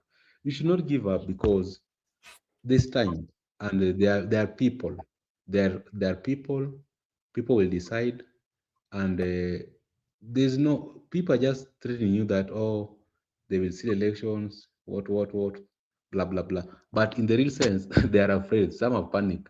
If they have not panicked they could have not kicked out Sifuna. So I want to maintain my first submission, although Msimamo was a bit worried, but as for me, I'm very much glad because right now the die has been cast. The long awaited day has come.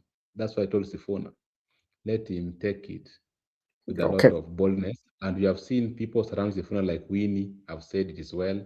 Sifuna also want to go to Kitengela. So I think, Bro Benson, interesting times ahead, and we are going to win as a people.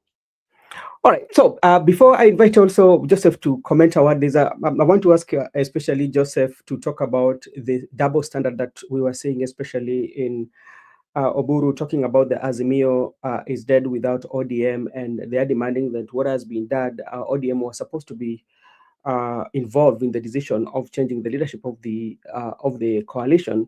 Yet when ODM was joining the government, I don't know whether that one was a part of that decision. So let me just go to the X space and at least give views of people, because people are giving different views. There are those who are saying, okay, this is something that Sifuna wanted and he has gotten it. There are those who saying that, okay, Sifuna, ODM without Sifuna. So this is what Abuga Makori and anasema Mbadi has just said what I keep saying. Edwin Sifuna should have resigned if he could have not stand with the resolution passed by ODM organs, even if it is disagreeing with them. The majority will always have their way, as ODM Secretary will have his freedom. That is, I think, is in Jeff Koinange live right now. Removing Edwin Sifuna as SG will not save Ruto's presidency. One term is constant. You cannot stop the inevitable. Hon Catherine Omanyo does not have the aura of Nairobi Senator Edwin Sifuna. For her to replace him as the SG, that is a downgrade for the biggest political party in Africa. That is what is coming from the Twitter handles of several people. Edwin Sifuna and ODM Alisi Brigade have announced a rally in Kitengela just hours after the ouster of SG, Linda Ground. Captain is saying the Orange Democratic Movement National Executive today did the most honorable thing by relieving Edwin Sifuna his duties. You must have some serious mental issues if you are celebrating the ouster of Edwin Sifuna from the seat. That is a tweet. Robert Alai says that Junet Muhammad should be a new party SG following Sifuna expulsion. Somebody is saying Edwin Sifuna running away with the orange juice, but he has left orange. Unaona, ukishafinya ile machungwa umefinya mpaka umetoa juice ukaenda nayo. Hiyo ndio picha ambayo wameweka hapa sasa. Imebaki na maji ya lemon. Ameenda na juice, lakini wamebaki na maji ya lemon, wamebaki na ile cover ya nini. Hiyo ndio ameweka. So ODM didn't die when Raila was buried. It has died today after Sifuna was removed as he officially takes the leadership of Gen Z movement from traitor like Kasmuel and youth leader Oburu. Senator Edwin Sifuna, we shall remember you not only as SG and a true friend of Raila, but a champion of democracy and a fighter of impunity from a Gen Z party. Gen Z what? From a Gen Z party and coalition with DAP Kenya, Eugene Wamalwa, and on Rigathi Gachagua. There will be no escape route for must go. That is something. Who are you to say there is no party? Who are you? Oburu Odinga declared after removing of Sifuna. So there's a mixed reaction. There are those who are celebrating the removal of Edwin Sifuna, and those who also are not celebrating. So it depends. Somebody is still comparing it with the Babu Namwamba. So And somebody has brought in a picture. Remember when the bodyguard of Raila Amolo Odinga was being buried, Oduor, was it Oduor? Yeah, where Ruto, Yes. with President Ruto, say that is the founder member of ODM and they can decide to remove Sifuna. So they're saying that that his prophecy has been actually, like this person is saying that President William Ruto has managed to remove Sifuna from SG of the party.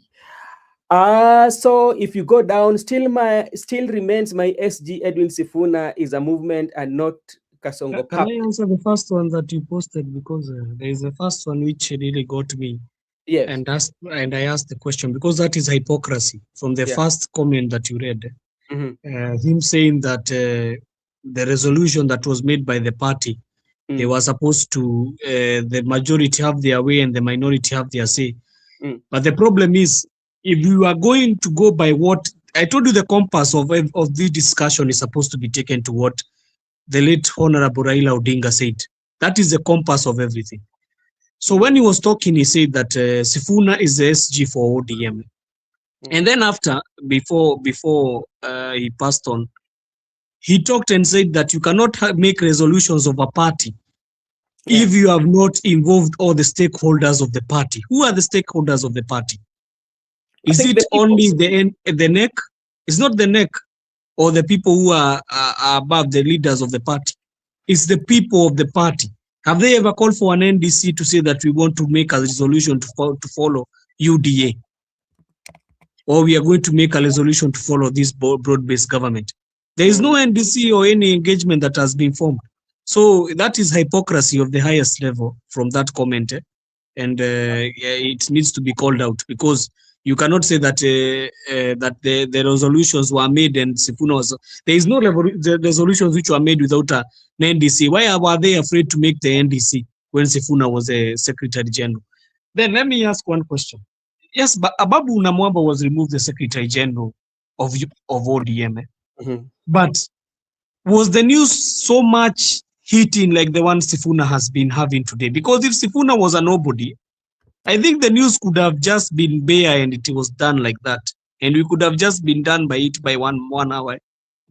But it shows the level of how Sifuna has become a thorn to those guys because Sifuna has been the topic of the day. I think even the number one trending issue in either platforms will be Sifuna. Sifuna will be the number one trending topic in the whole of the country because not only politicians who are talking about Sifuna. I saw even the likes of comedians like this guy MCA Tricky.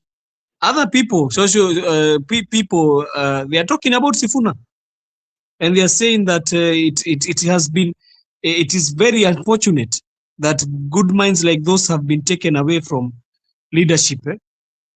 But one thing that we need to learn is the events of today will be anchored into history, the annals of history, because today has been the make or break of ODM as we know it. That one is what is going to linger in everybody's mind. And there is nothing that has changed too much because for me, I voted for Sifuna. I'm hearing even Brother Mark Miguda has said he voted for Sifuna. I voted for Sifuna in Nairobi as a senator. And right now I'm going to still vote for him. Who has lost? Is it Sifuna or the ODM? It is Sifuna it is the ODM who is losing my vote. Because if I voted for Sifuna, if Sifuna was an ODM member, I could have voted for Sifuna wherever he was. And he could have been gaining that seat. So it could have meant ODM could have gotten the seat of the senator. But if Sifuna is not in that party and I vote for him, who is losing? So people just like to talk and rubbish everything. But you need to take the clear picture. Sifuna is not running for the presidential. Maybe he's going to run, I don't know, maybe in the next steps. But Sifuna is running for the Senate of Nairobi. Just consult the people of Nairobi. Why do you need to consult? He's a Secretary General. You need to, if you need to become a Secretary General, you need to show that you can be able to move crowds in the place that you are elected. I'm hearing even somebody of the sorts like Akina Badi, they're the ones who are bashing Sifuna. Badi even was not elected. Do you remember? He was not elected. He's in his own area. Alikuja akapatiwa nomination. That's why he came and he was given a CS position. So when we are talking about a leader who has been elected by almost 800,000 votes, don't rubbish him off just like that. There is nothing he means. There is people who still follow him. I hear me, I call him the youth leader. Him saying that they are out of Azimio coalition. What does that take it from? Because if you are out of Azimio coalition, there is people still who are supporting Azimio coalition. Don't just rubbish it off that unajua mi naona mzee ako na shida kidogo, and that's why the problem we need people who are fresh minded and their mind is working continuous, because when you have a mzee who is his age is dwindling, you will have such kind of behavior and rhetorics that Azimio imekufa and all sides. You cannot call another place nasema imekufa. Yourself, you don't know about your party. You have not gone even for election. You know if your party is gone. Some of the decisions that were made even for him to run, I hear, he was also made by Raila Odinga. He's the one who brought him to the people of Siaya to become a senator. People did not want him. So when you come and rubbish off people, just look at yourself background. Look at what any achievement that you have done. I cannot come and rubbish off a person who has been fighting together with Raila in the battlegrounds. Because Sifuna has been there, even the Sufuria movement. I never saw Oburu. Where did I ever see Oburu holding a Sufuria and running in those Sufuria movements? Never. So other discussions when people rubbish off leaders. Sifuna is still a leader, whether he left or whether they have, because he never left, whether they have suspended him or they have removed him from ODM, he's still a leader, and he still have people who are following him. So, but the hypocrisy in it is very mind blowing, because if you say you are a party who is democratic and you are saying that party lazima ifuate kile kinasema kama club ya mpira, that is not democracy. That is not democracy. That is dictatorship. And it is showing the dictatorship that are cropped in. But I know money changing hand, it's always very, very sticky affair. And wherever we go, we'll go. All I know is Sifuna is not going to lose senatorial seat. That one I know. That one I'm going to give it up to you, Marco Bura. Hiyo nakwambia leo mchana. Hiyo hata tunaweza bet na wewe Marco Bura. Sifuna will not lose a senatorial seat, but who will lose? ODM will lose a senatorial seat in Nairobi. That one I can assure you. So even when you come here and rubbish off, Sifuna will be supported by majority of, even in 2022. Most of even those Kikuyus, they voted for Sifuna. Go and ask them. Walikataa kuvote kulikuwa na Bishop Margaret Kariuki. Kwa nini nani alipata kura mingi? Sakaja akashinda Igathe. But you find in senatorial Sifuna alishinda na kura mingi hivyo. Because he's a leader. And people voted now. They have even put fire. Mimi kuona ile moto inawaka alafu unakuja unaongezea petroli kabisa. Now they have ignited it. And I think now it is payback time. And I'm telling you, starting from now, starting from that meeting that is going to be held on this Sunday, it is going, I think Saturday or Sunday, it will be fire till end.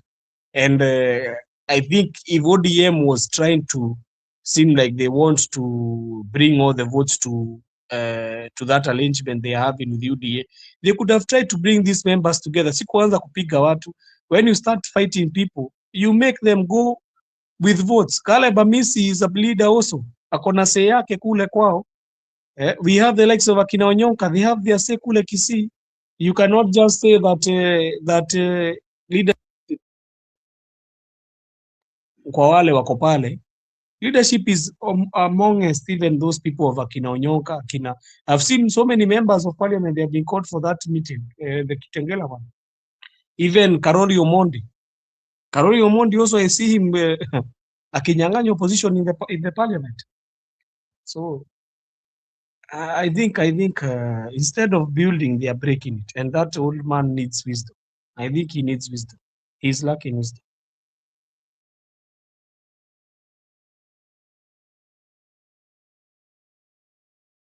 Okay, thank you so much, Joseph, for your take. Allow me to take this opportunity To remind our viewers that this is with the Benson Media, and however here we do say that your opinion counts, we request you to kindly just like and subscribe, because if you do so, it is a way of supporting us, na sisi hapa tutasema ni asante.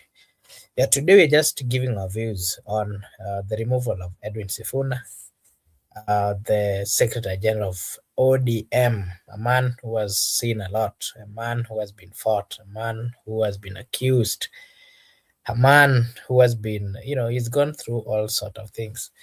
And today the NEC confirmed that he's being removed as the Secretary General. And so we're trying to give our views and also to look what exactly is awaiting him. What are the reception? What are the reactions of the people? What are the views of the people of Kenya? What are the views of the voters?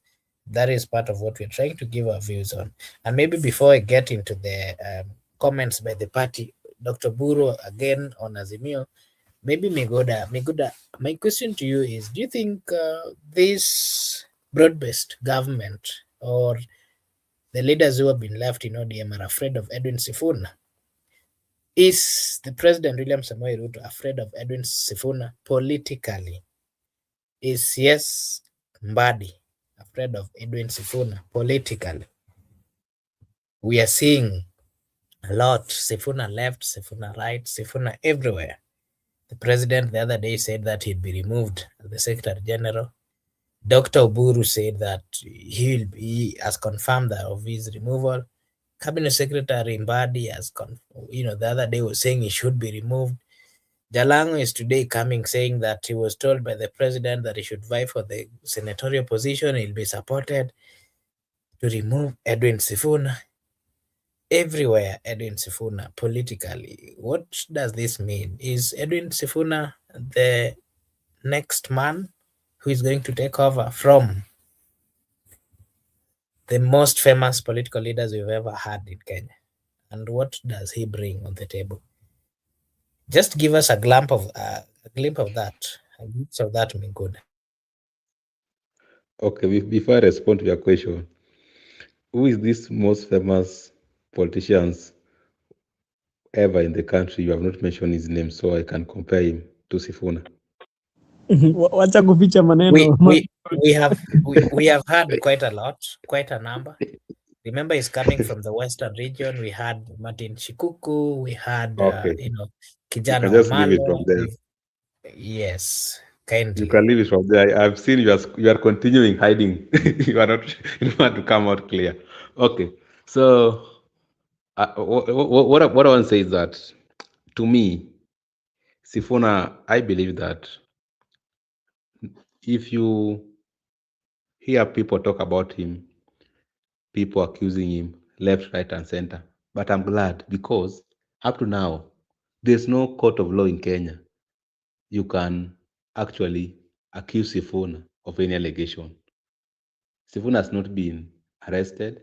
Sifuna has not been charged with any charge sheet in the court for committing any offense.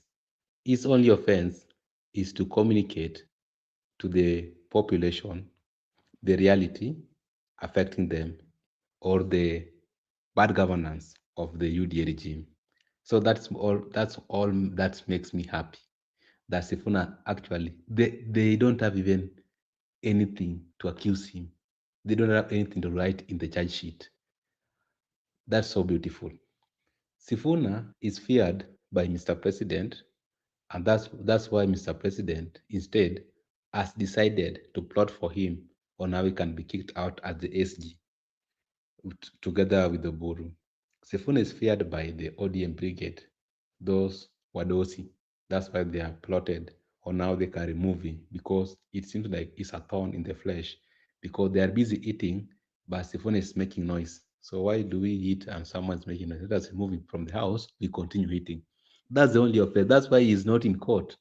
That's why he's not in in any charge sheet in the country. So you see the difference. So I can just say woga politically, and that's what they used to do. They fear Babu, and no one was ready to, because Babu was against the bad governance and violation of human rights. Of course, you can argue that someone's character may be of the previous offenses or the previous act he committed. But as we speak right now, what we want to say, if he could have not been objecting the government, they could have not point his past. But who does not have the past? The question we are asking. Who don't have the past? Who was not accused of crimes against humanity at ICC? People have past. There were some people who are charged with crimes against humanity at ICC. You know those people. But when it now for Babu's time, they'll point for Babu what he did to the DJ. But some people also did very wrong things against humanity in general, not individual. So no politician, there's no single politician who don't have past. So you should not bring someone's past to prevail your past. What I'm trying to say is that woga, fear, the fears of Sifuna, because Sifuna has been very clear on the people's decision, has been very clear on violation of human rights, has been very clear on social justice, has been very clear on equality. And this one can persuade you that there's no goodwill by this government to transform this country. Because anybody is trying to be with the people and advocate for human rights, advocate for good governance, that person, if they cannot kill him, they'll do all what it takes to deal with him politically. Like right now, they have bring in Jalas to compete against Sifuna. They have kicked him out of the SG of ODM. So they're just frustrating him politically because they don't have any intention to actually execute whatever they promised during campaigns. So why are we wasting our time? And there's no goodwill for the government to transform the country. There's no goodwill to give each and every Kenyans universal health coverage. There's no goodwill to support poor Kenyans who are languishing in abject poverty. There's no goodwill to transform our education system and make it free. There's no goodwill to reduce the taxes. Instead, they want to increase taxes. They want to introduce ash taxes, taxes without representation. There's no goodwill to transform the life of an ordinary Kenyan. There's no goodwill at all to transform Boda Boda Mamboga because anybody is trying to remind them of their promises or to remind them of the real situation on the ground, that person is an enemy to the state. I don't believe they will do anything, even if they have been given long term. Even if you give them long term, they won't do so. It's high time Kenya should shift their gears and we embrace what we call unity for the entire nation, unity for purpose, because not that we can have everybody on our side. Of course, we must have an opponent for us to succeed. You can't compete by yourself. Therefore, the die has been cast, the current regime versus the people.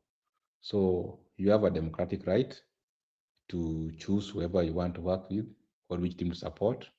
As well, also, you have a free choice. No one is compelling you to be in opposition. No one is compelling you to support William Ruto. You are free to do your politics the way you want to do.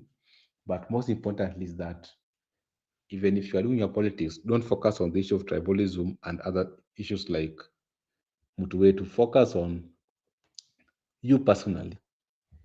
How is this government helping you, assisting you transform your life? If it's transforming your life, well and good. But if it is, instead of transforming your life, destroying your future, then you don't have a reason to give it a long term the way they have been citing. Makobura, I think the young man, Sifuna is still young, he has a future. We still, if we look in the future in this country, we can see people like Sifuna, we can see people like Didi Nyoro, we can see people like Babu Wino, if only they are managed. So we need to manage Sifuna very well. Let us manage these leaders who have stand, these leaders who have refused to worship the Baal, you understand? Where some people like Mbadi and Opio and I are busy praising and worshiping the Baal, but Sifuna said no to the Baal. So I think we should keep them and manage them very well, so that, because if you have them in future, there's hope for this country. But if you have these people who have declined to support people's will and people's wish, then we have a problem as a country. So we don't want to get into much a problem like what we have right now. Enough is enough. We need to have a very swift transformation and a very swift transition in 2027. So we have a very effective government, that is pro-people government, that's going to actually transform the country and give hope to the current people and the people to come in the future. Because we can't live this way. We can't have a country which is being run this way. We need to give a halt to the current regime and also ensure that things work on very well. Makobura, that is my. Even if they, let me conclude by what this Isabella Ombo has said. Sifuna kuja Kisii, utapokelewa. If they cannot vote for Sifuna in Nairobi, Sifuna can go to any county so that he can become a senator. He can even be a senator of Tarakaniti, so he can come to Senate. So anywhere in the country, you can vote for him. You've spoken that way, and then I was here thinking of a combination of Kalonzo Musyoka, Fred Matiang'i, Babu Owino, Edwin Sifuna, James Orengo, Wamalwa, Kibagendi, Caleb Amisi, and of course Martha Karua from the Mount Kenya, not leaving behind maybe Rigiji. I think that combination would work, would take William Samoei Ruto home. Okay. Let me just 1 minute before you invite Joseph, because you have brought in that combination. Let me tell you one thing, Makobura. Me, I'm a football fan, and also I believe you too, Joseph, is a football fan. If you are signing as a coach, sometimes you have to sign quality players. You can have quality players, but if you don't put them into the pitch, you're gonna lose more games. But if you try to work with them in the rightful formation, you're gonna make good use of them. In Sifuna's camp, I can assure you, those are quality players. Those are quality legislators. Let me give you an example. Sifuna himself, if you go to the Senate at the Hansard, there is record on how he has been oversighting, on how he has been representing at the Senate and legislation. Very effective lawmaker. If you go to Karoli Omondi Karoli, that's Suba South MP, a very effective lawmaker. Anthony Kibagendi, very effective lawmaker. Those are quality players, I'm telling you. But if you go to the Oburu camp, most of them are sycophants, and you know them. Some of them are River MPs. They are sycophants. They are not doing much well. So if you have these quality players on your side and you want to put them, I think if you can give them their formation very effectively, I think it's gonna be very good, because like it's just a matter of plan of putting them on their numbers. Each and every person should play his numbers. Sifuna should play the Senate for Nairobi, which he can win very well. People like Kalonzo, Matiang'i, we can discuss how they are going to do their lineup there. Then Gachagua also has a very good role. He's going to play very effective on his number. My friend, that is a dangerous card. That's a dangerous formation for this current regime. Let me tell you, because they are also pro young people.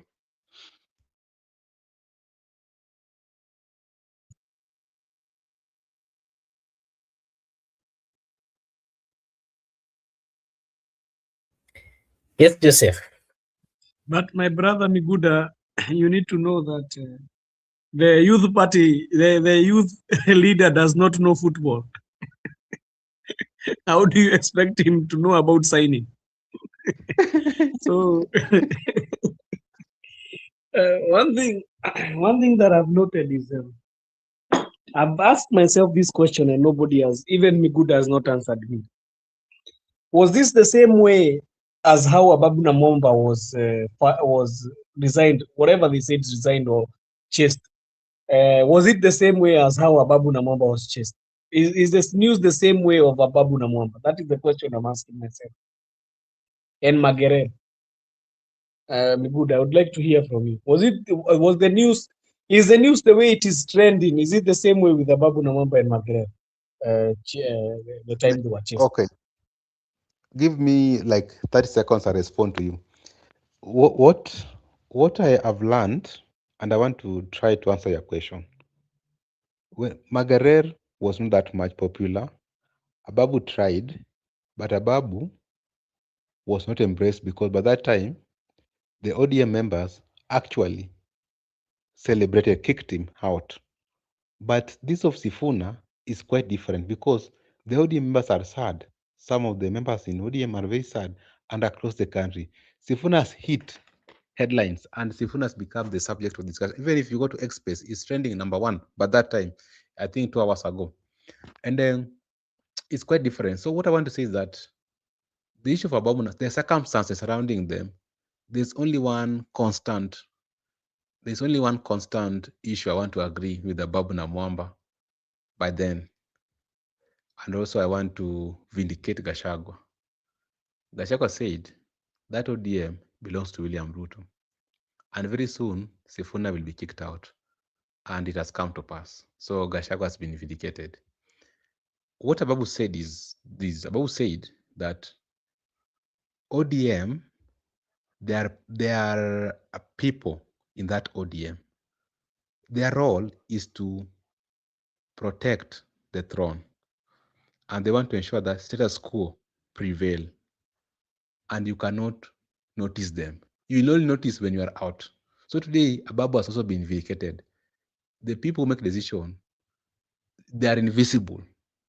But if you are a threat to status quo, you will leave them in the party. But unfortunately, right now, Raila is no more, but that Raila was around. So I think this one is quite different. The one for Sifuna, actually, it's incomparable with the previous.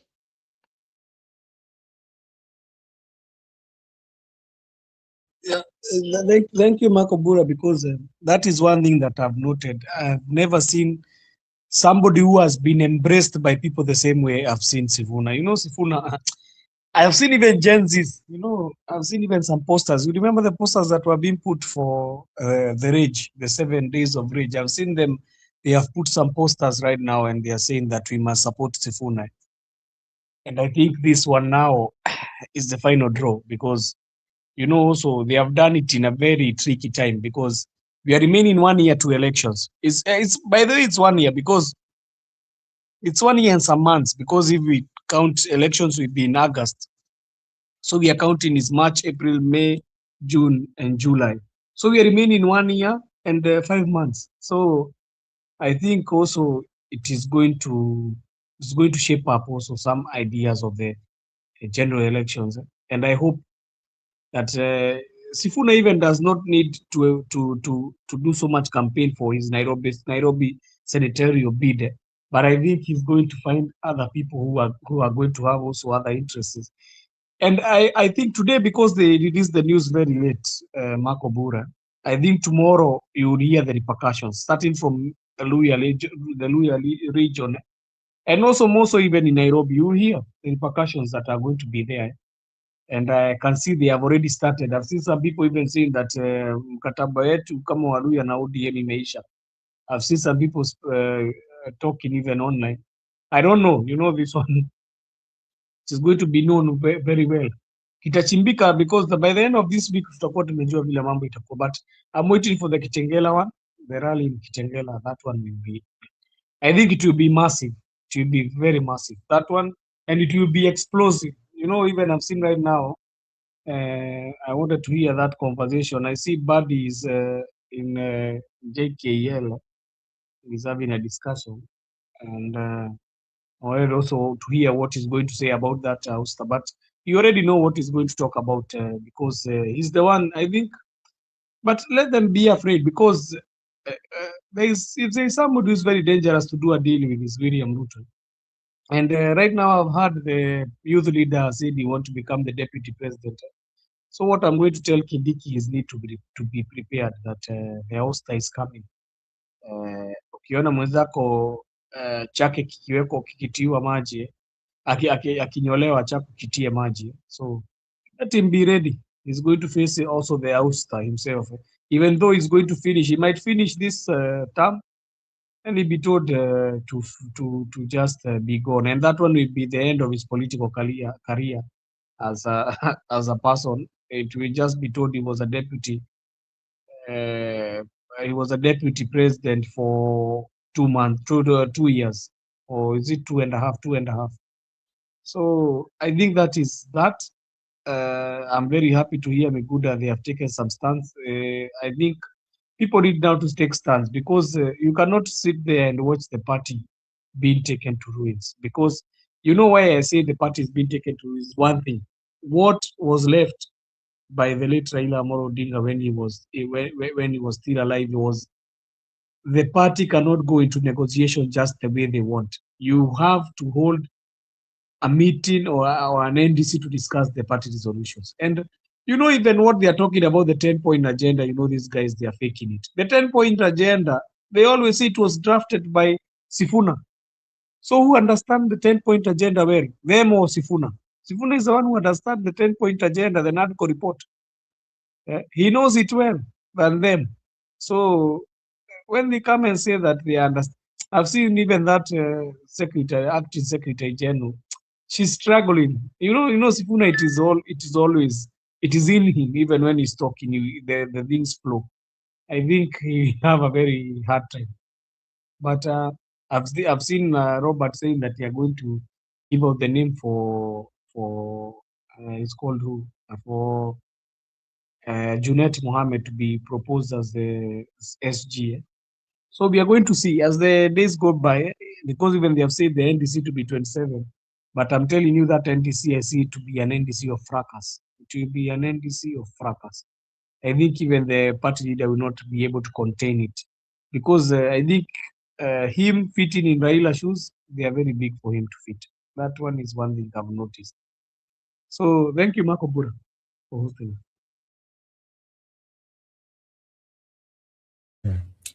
Okay, thank you so much. Maybe on the Azimio side, we saw the party leader Buru Odinga today declared Azimio in quotes moribund, and instead, and I mean insisted that ODM cannot be sidelined in decision making, and that whatever was decided by Azimio is null and void. That is what I want you guys to give your views on, and maybe to just bring forth the discussion is. Oburu Odinga stated that Azimio was dead when ODM left it. So the question that I'm also asking is, why then are they better if there are new appointments? If he knew in his statement that Azimio was dead when ODM left it, and he also said that ODM left it long time ago. He criticized former President Uhuru Kenyatta, Uhuru Kenyatta's unilateral changes in Azimio leadership, saying ODM was not consulted. So this is also another question that I want you, Miguda, to give your views, and then Joseph will give his views. He's saying that here he's doing one, criticizing the move by Uhuru Muigai Kenyatta, saying that ODM was not consulted. On the other hand, he's saying that ODM left Azimio a long time ago. We also saw him emphasizing that ODM's dominance in the coalition, insisting that no decision could be made without ODM's concurrence. He's urging the officials to respect ODM's position and prepare for a new political party. What are your views, Miguda? And you can just tell us that, do you agree with Oburu that Azimio was already dead, or could it have been revived without reforms? Miguda, you can give us Okay, let me call him youth leader. let me also embrace youth leader. Youth leader, youth leader, I think maybe sometimes is being controlled on what to say and or what to say, but the person who is briefing him sometimes forgets that he doesn't look things into details.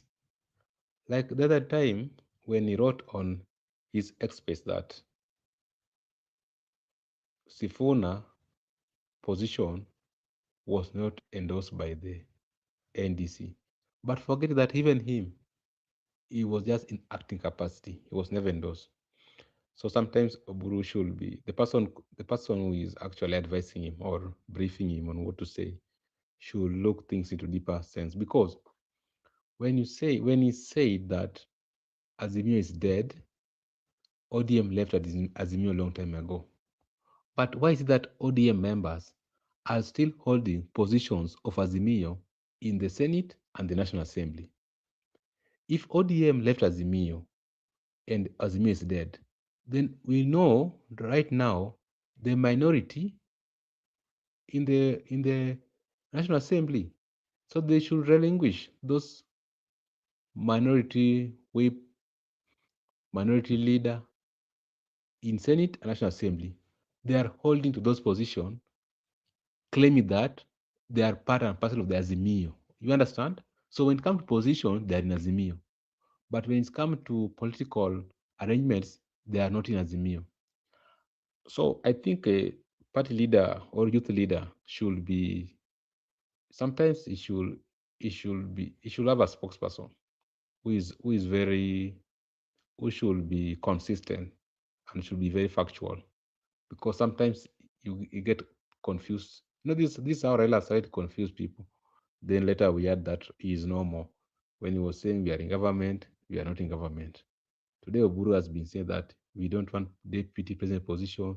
Today he's saying I want deputy president position. So we keep on flip-flopping. So these are signs of old age. That's why we are saying youth leader right now should be relaxing and should be taking a rest somewhere, because there's this he should not be very active in politics. People are misusing him. They're taking advantage of his age and trying to ride on him as a party leader for their own political interest. Some people are busy making money with him being political leader. Some people are busy right now telling other people to send the money, they will give them certificates because Oburu is there. You understand? So they are misusing him, and I think it's not good to misuse an elder. Marco Bura, what I want to say is that, according to me, when Oburu was stating issue of Azimio dead, he was very particular about Uhuru Kenyatta, who convened a meeting and made Kalonzo the party leader and Omondi Karoli the SG. He was against that. He was never consulted, him being the party leader, Uhuru overpasses him. And he went further and said Uhuru never assisted Raila to become the president and so on and so forth. So in that statement, he was targeting Uhuru Kenyatta to make it clear to the neck that they are with Ruto, but not Uhuru. I think he was just trying to target the former president in his statement, but it is not based on the Azimio.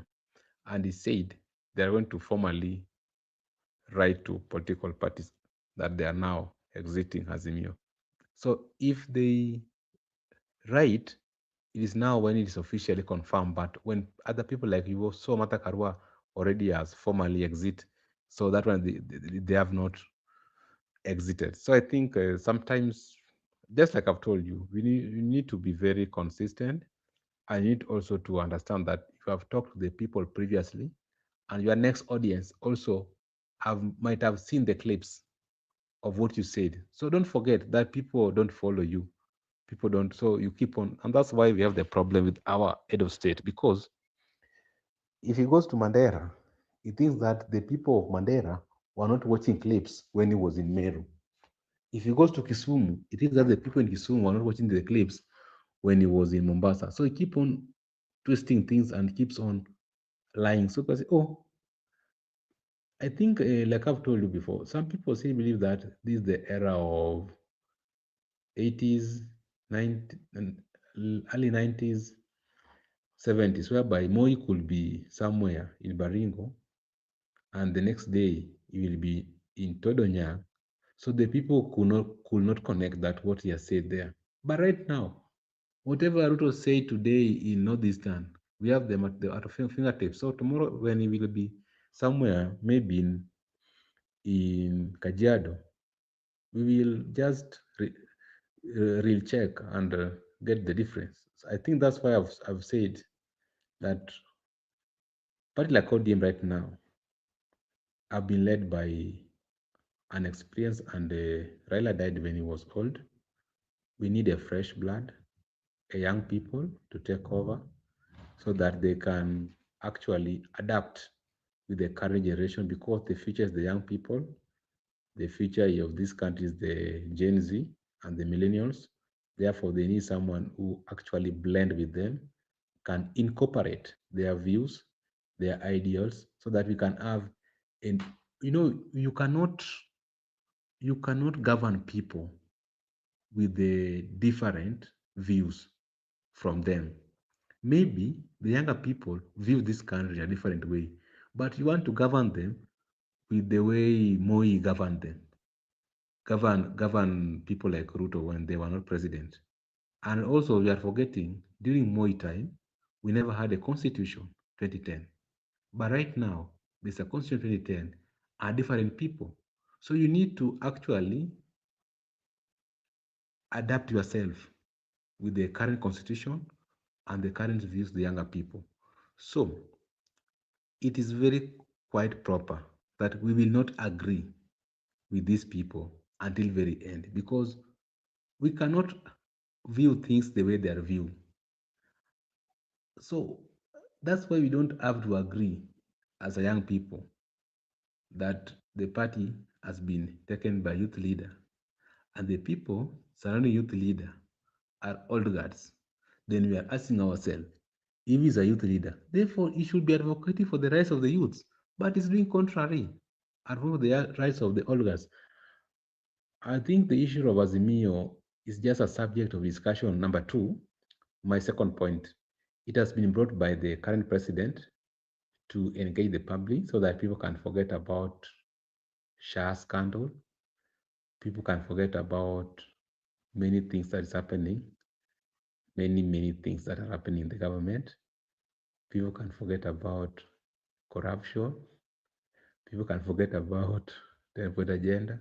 So people should focus on the politics, because you also heard him saying that Azimio without ODM is not Azimio. So he's engaging the public that he discuss Azimio, but he's busy looting the country. You see, this is the difference. So sometimes you don't need to concentrate on other minor issues like Azimio. Let us focus on transformation. Let's focus on human rights. Let's focus on how can we bring Kenya to where it's supposed to be. Because if you focus too much on this political formation, you will wake up and find that Kenya imeenda. So it's just engaging you, keeping you busy. So you keep on discussing about Azimio and many other things which are not right now at stake. Well, you know what's at stake right now. So that's my submission, Nakubura.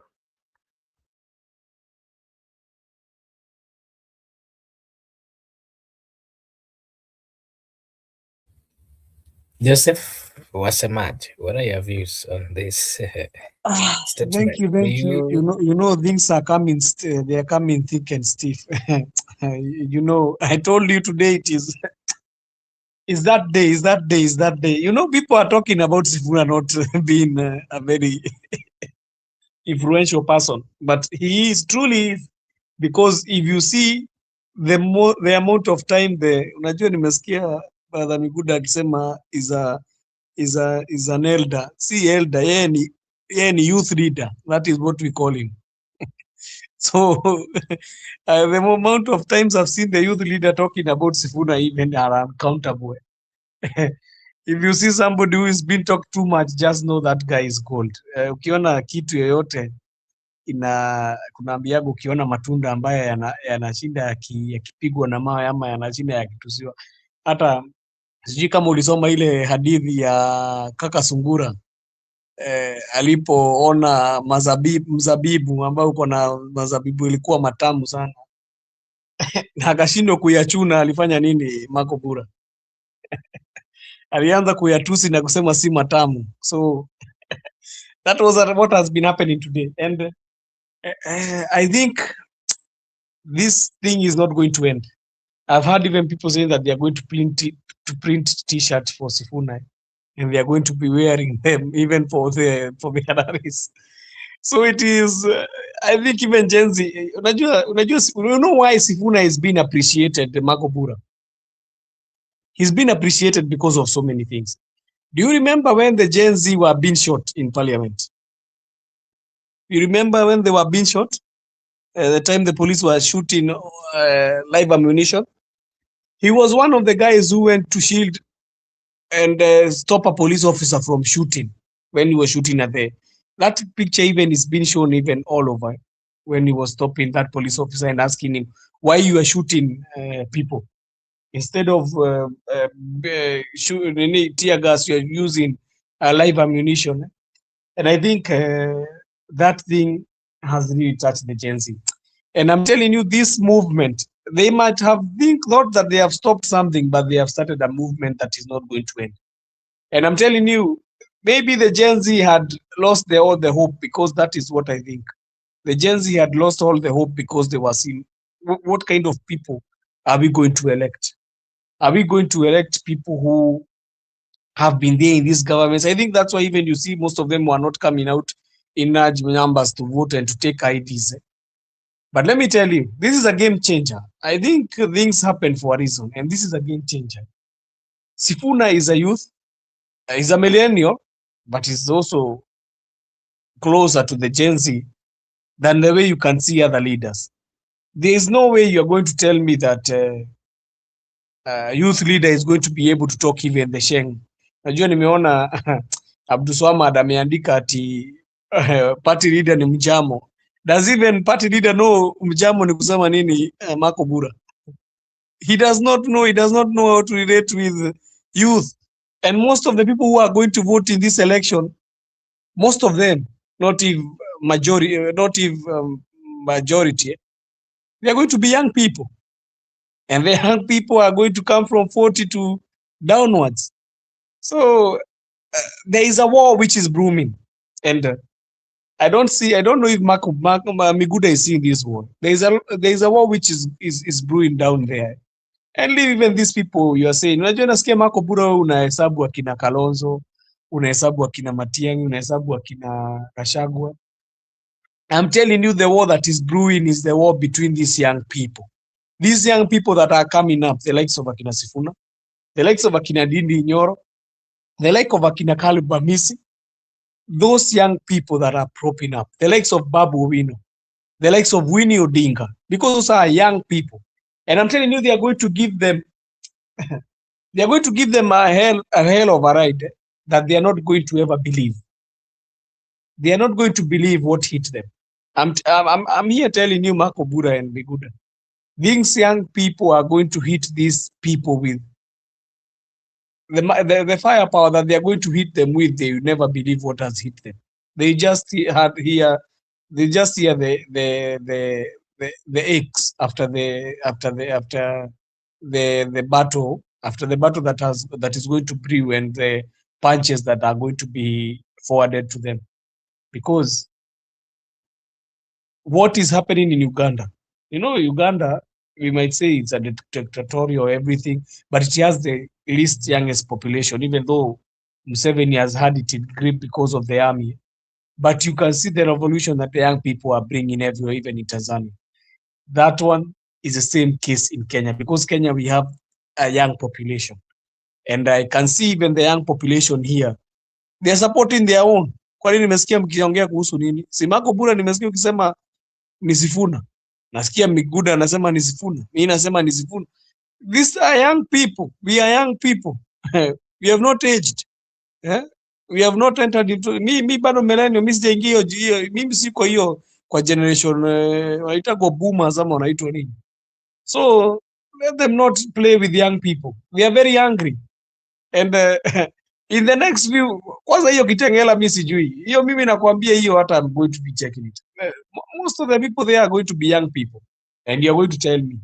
And this one even might propel Sifuna to even greater heights than what we were expecting. This tunaweza kuwa tukisema hapa sanitarium. It can propel him to greater heights. Because I'm telling you, there's people who can be given higher seats. I will not even think twice about electing them. I will not even take my time. I'm telling you, I voted for Sifuna, and I never thought about that. I never thought even for a minute. If there's something I never thought about when I was voting, it was for that guy. That guy, I gave him my vote very easily. And right now, as we are going to this election, he has even added me the more and to be more enthusiastic to go and vote if he's going to be going for the senator of Nairobi. He has made me even to have that fire in me.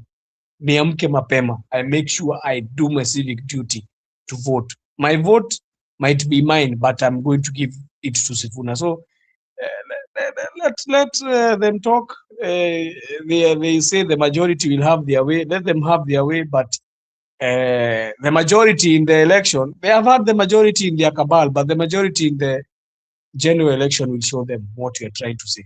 And when the people are angry, we are going to show them. Thank you.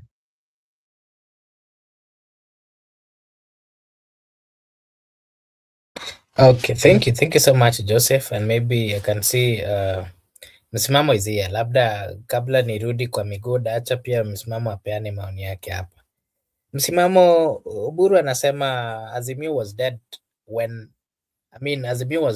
ODM left it, but at the same time he's criticizing former President Uhuru Kenyatta for unilaterally changing or making changes on the leadership, saying that ODM was not consulted. He is also emphasizing that ODM's dominance in the coalition, insisting no decision could be made without ODM's concurrence. He urged the party officials to respect the official positions of Azimio as it used to be. And so the question I'm asking you, Msimamo, is do you agree with Oburu that Azimio was long dead? And could it have been revived with reforms? And again, remember alikuwa nasema ya kwamba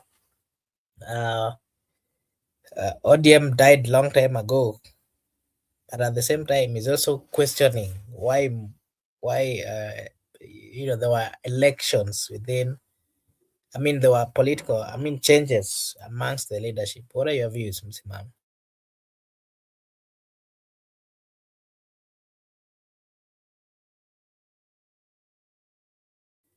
Msimamo, Asante ndugu yangu. Unajua mkuki kwa nguruwe ama kweli, kwa nguruwe mtamu, lakini kwa binadamu mchungu. Kama Oburu anasikitishwa na hili kwamba ati anazungumza kwamba ODM ilitoka kitambo, enzi za ODM kutoka kuungana na broad based government. Lini tuliona hivyo? Kwa sababu sisi tunaelewa fika mtu pekee mbaya alitoka katika muungano wa Azimio ni Martha Karua na chama chake, na liko wazi. Vyama vingine vyote hakuna hata mtu ambaye ametoka hapo, na kama ilitoka enzi hizo, kipi kinadhibitisha hivyo? Kinadhibitisha hilo? Pili, kumwingilia rais mstaafu Uhuru Kenyatta kama tu kutafuta vijisababu, kwa sababu ni mengi. Ameambiwa yeye alitaka kununua ODM, yeye alivena pesa anataka kununua ODM, vitu vingi amesingiziwa navyo. Lakini ukweli wa mambo haswa hapa, tusidanganyane, lini tuliona mkataba wa Azimio umeenda mazima mwisho, yani umeafikiwa kwamba ODM iko nje ya Azimio? Lini? Kwa sababu chama pekee kilichofanya hivyo ni chama Martha Karua. Pindi walipoungana kutengeneza broad based government, yeye akaamua wacha mimi nitoke tu hapa, hakuna maana kwamba niungane na mtu ambaye tangia hao linampinga. ameninyima ushindi nena niungane naye. Yeye akajitoa, lakini alijitoa kisheria. Huyu kiongozi wa ODM, tena ODM ya broad based government, anasema kwamba yeye ODM ilitoka zama hizo. Lini? Kwa udhibitisho upi? Mbona katika hili la kuzungumza ndo wametoa ombi la kutaka kujiuzulu sasa, ama kutaka kutoka haswa kwa Azimio? Leo ndo nimesikia for the first time. Hatujasikia hilo.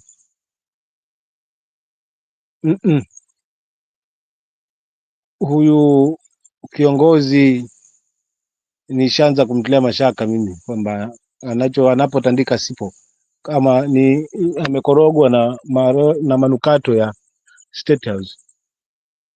Maana tuliona wabunge wetu vivyo hivyo, ukitoka kula kija na yake. So State House ni kuzuri, ukienda unabadilika ghafla. So nadhani pia hili ndio linalochangia, lakini kubwa nilitaka kuzungumzia kuhusiana na interview ya Mbadi ambayo alikuwa anauzwa na Jeff Koinange. Jeff amemuuliza Mbadi vizuri tu, bwana, wewe ulikuwa unafurahikia haswa uko mbioni haswa kuhakikisha kwamba Edwin Sifuna ameondolewa. Je, umefurahia?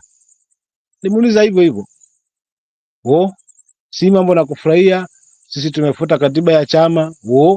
Sisi unajua mtu lazima azungumze kile chama yale maneno chama imezungumza, haswa kwenye hadhi kama ya Sifuna anafaa kuzungumza yale chama imezungumza. Chama ilizungumza lipi? Je, ile kwamba wako kwa broad based government ndivyo na yeye azungumze hivyo hivyo?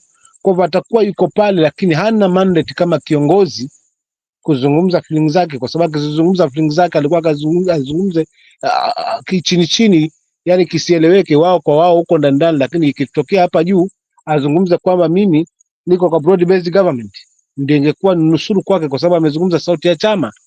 Lakini kwa kusema hayuko na broad based government ama hayuko haswa na kuungana kwa ODM na UDA kutengeneza serikali, hayupo, ndio kosa la kuweza kumtoa. Vyema, nitasema hivi, kwa kumpiga chura teki siku muua, bali ni kumongezea safari. Wacha tusikize hiyo tarehe hiyo mwenye ataita katika kongamano, kama ni kongamano, kama ni nini, tutamsikiza atasemaje, alafu tutaangalia wananchi nao wanafungu lipi katika hili. Watabaki kwa broad based government, ODM broad based government, ama watakwenda na Sifuna wao.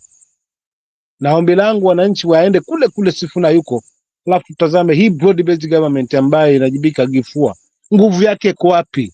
Hii kwamba ODM ina wenyewe wanaweza panga bila kuwahusisha wananchi, nguvu yao iko wapi? Wao wachache wenye kupanga, wenye kujiita wako na hicho chama, kwa sababu nguvu ya chama ni wananchi. Vyama vingi vimejaribu hii, lakini vimejaribu kujileta pamoja, kujikusanya, lakini vimekosa kuwa na maarufu, kwa sababu havina mashiko, havina kutambulika kitaifa, havina wafuasi wa kutosha. Ndio nakuta vinayumba yumba, ni vyama vya kutengenezea kula posho tu kwa mwanachama changu na wajumbe wangu wawili, lakini kitaifa hakipo. Lakini hiki ni chama cha wananchi. Baba mwenyewe ndo alikipeleka kwa wananchi, wakasema hiki ndio chama chenu. Leo chama hiki cha wananchi, mwananchi hasikizwi, mwananchi hapewi nafasi, ni tume kidogo, kwa sababu katiba inasema hiyo ndio itakayotoa maamuzi, alafu ndio ipeleke kwa mwananchi. Wacha tuone ujanja wa nyani kama mwisho hautaishia jangwani. Maana kila ilivyo ODM ndio tumeisahau. Kimtazamo wangu ODM ndio imeisha mazima. Na imeisha kwa sababu gani? Haitakuwa tena na nafasi ya kuweza kujipangia yenyewe kama ilivyokuwa. Haina nafasi tena ya kuweza kujitanua na kuwa na sauti, na haitakuwa na nafasi ya kuweza kupick UDA ambayo hiyo ndio kwenye power.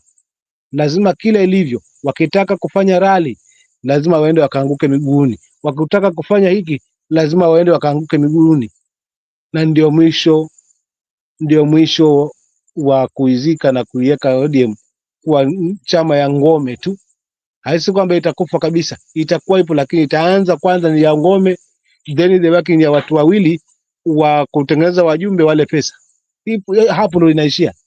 Kwa hivyo hiyo ndo mwisho wa ODM. Sifa ya ODM chama cha kitaifa ndo sasa imeishia hapo, kwa kuweza kumtoa Sifuna, kwa sababu haya si ya NEC, haya njaona broad based government, haya yanatoka nje.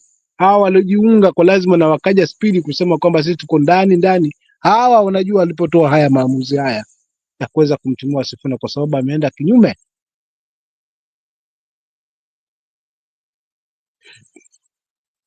kwa kutomsupport kiongozi wa taifa. Hiyo ndio sababu kuu. Asante. Okay, thank you so much, Simam. And maybe if we can hear from you, Miguda, on as well your take on this particular matter. We saw that ODM felt, I think, Miguda, just your take. Why did ODM leave Azimio, according to the words of Dr. Buru? At some point, they were saying they were being sidelined in the coalition decision, especially after Uhuru Kenyatta's leadership changes. And then Buru is again urged ODM was the majority party in Azimio and should be consulted whenever any decision is supposed to be made. The coalition has lost influence once ODM distanced itself, making the formal exit a matter of procedure, according to Dr. Buru. But we are also seeing the internal ODM voices say so Azimio as liability rather than as an asset in 2027, Mr. Miguda. And if you can just give us your take on that particular matter, was ODM right to leave Azimio, or should it have stayed to strengthen the position unity? And what are your views on the consistent accusations that are now coming out? And maybe let me combine this so that you can give your views once. And ODM, I mean, Dr. Buru's declaration could it be the one that marks the end of ODM's chapter in Azimio? Or what exactly is still remaining in terms of, the legal way of exiting? Remember, quite a number of parties have exited in a formal way. But, supporters see it as a bold move to reclaim ODM's dominance, especially close allies of Dr. Buru. You saw the ODM members who are closer to him. They are saying that it's a bold move, that Azimio was a burden to them. But critics see that as a fragmentation of the position. So the big question here is, can ODM stand and continue with the same, should they continue with the same remarks and the same stand that Azimio cannot survive without them? What would be the next move? Miguda, you can give us your take on those two, and then later on we can give us your last remarks as well.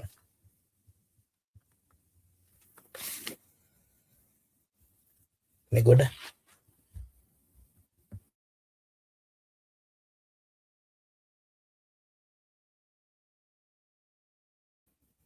Miguda, are you there? You can't hear you. Maybe Msimamo, you can go first. I think Miguda is having a problem with this internet. Ulikuwa umemuuliza maswali Miguda, so kidogo nikawa naangalia kitu hapa kidogo yakanipita, lakini ulikuwa umeuliza maswali mawili kwa mpigo, labda pengine in summary. Okay, in summary, nasema kwamba we've seen the demands or the accusations by the party leader, Dr. Buru, saying that ODM's withdrawal signals a shift towards the independent and the possible new alliances. And again, the question that I'm asking here is, we saw, let me just find, with ODM's withdrawal from Azimio, will it strengthen the Azimio? I mean, if should they leave, is it what are the ways in which Azimio, the people would be left? How are they going to manage, being that ODM has always said that it was the biggest elephant in the room? Where we saw Dr. Buru saying that ODM was felt sidelined in the coalition decisions, especially after Uhuru Kenyatta made the changes. Oburu was saying that majority party in Azimio should have consulted ODM party before they went ahead to make the other decisions. But he's also saying that the coalition had lost influence when ODM distanced itself, making the formal exit a matter of procedure. Yeah, so the question is, was ODM right to leave or should they have stayed? Asante. Kwanza waliotangulia kutoka mapema ni na kutangaza azma yao ni ODM hii ya broad based government ambayo imebaki sasa. Wao ndio waliosema kwanza tunatangaza sisi kwamba tunatangaza mazima kwamba sisi tunaungana na ODM na UDA na tutatengeneza serikali, ama tutengeneza serikali tuwe kwa serikali ama tutengeneze serikali. Lakini tayari washafanya mazungumzo na like minded parties like UDA, na wakizungumza wanazungumza ki UDA, kwa walio quit ni wao. Lakini kisheria ODM halikuwa haijatoka kikamilifu haswa katika Azimio. It was part of Azimio. Nao kwa sababu wao walijitoa wanaunga mkono broad based government, na ndio sababu imemfanya Sifuna wamtoe, kwa sababu haungani na wao, yeye anaungana na stand ile ya Azimio na stand ya ile ya ODM na stand ya baba. Si hii sasa ya kuweza kwenda kumpigia magoti mtu ndio kikwazo wamemtoa. Haimaanishi kwa sababu ati ni chama ambacho ni kikubwa kingefaa kuongozwa katika lazima kiongezwe katika mazungumzo haya ya kupanga nani anateuliwa. Kwanza wao wangetengeneza hilo, maana hata hapo tayari wanazungumza jambo ambalo wao wenyewe tayari hawajalifanya kisheria, kwa sababu wangemleta Sifuna, wangemleta na yule mwingine, wakakaa na wao wakawauliza, wakapa the last chance, wakajieleza, kisha alafu neki kafanya maamuzi sasa yaliyoratija. Si hii precaution ambayo tumeiona tayari imepangwa, wewe utabaki hapa, wewe utashikilia hapa. Ndio tumefuata katiba, na kidogo katiba imeshongeshwa pale ya chama kuonekana kama imekuwa flow, lakini already this was planned game. Kwa hiyo hii ODM kushirikishwe sishirikishwe, ODM ilikuwa inayuma kwa sababu tujui tufuate wafuate ODM ipi sasa, ODM ya broad based government ama ODM hii ambayo nasema tuko kwa 10 point agenda, lakini mwisho wetu mkataba ni hii Machi tarehe kadhaa ndio tunafikia mwisho ya makubaliano hayo. Sasa walikuwa nani awe kumkoa au amekuwa consulted? Angeletwa hapa apewe mazungumzo na Kalonzo ama mazungumzo kwa nani, au washirikishwe kwa lipi? Pili, kwa chama kikubwa under regime ya Oburu ama chama kikubwa wakati Raila mwenyewe Odinga alikuwa hai, ndio bado kuna sifa ya chama kikubwa. Tunataka kuona chama kikubwa sasa hivi cha Oburu baada ya mwenda zake Raila Odinga, ndio tujue kweli ni chama kikubwa katika hili taifa. Hapo ajipige kifua kwamba sisi ni chama kikubwa, lakini for the time being asijisabu kabisa katika kundi hilo la kwamba sisi ni chama kubwa. Chama kubwa lini? Wakati wa mwenyewe bado alikuwa pale pale, kwa sababu haya ambao wanayafanya Raila Odinga hakika angekuwa haya hangeweza kuyafanya. Hawa ni watoto wake, angekaa nao meza moja. Sifuna ni mtoto wake, kwani mara moja mara mbili mara tatu kumtaja na kumwambia tena huyo ndio sauti ya chama? Alikuwa muona passion yake. So ODM inapigwa kifua kwamba ni chama kikubwa, tungeletwa kwa Azimio katika haya mabadiliko, ndipo tungekaa katika. Hii yote ni wivu, yote ni siasa, kupakana matope. Kisingizio ni Uhuru. Uhuru anaingia wapi hapo kwa Azimio? Na pia na haki kutoa maamuzi ya Azimio kwa sababu ni party leader wa Jubilee na Jubilee kwa party ya Azimio. So kujoin pale na haki kwa sababu hizi si la party leader, na pia istoshe ni kiongozi ambaye bado ana haki ya kutoa mchango wake. Nani alimfunga mdomo asizungumze kile ambacho kinafungumana na taifa? So kwa kweli Oburu amekosa msemo. Kama kwa kujitetea ni huku kwamba sisi kwa Azimio ndio chama kikubwa na hatujashirikishwa, ni ubinafsi, ni udikteta na ni umbumbumbu. Samahani kwa kuzungumza hivyo, kwa sababu angekuwa mkweli basi angekuwa anasimama hata yeye kwamba sisi tunasimama katika mkataba ambao Raila Odinga alituweka. Mkataba wenyewe umebaki siku 26, siku 26 sasa uishe, haujatimizwa.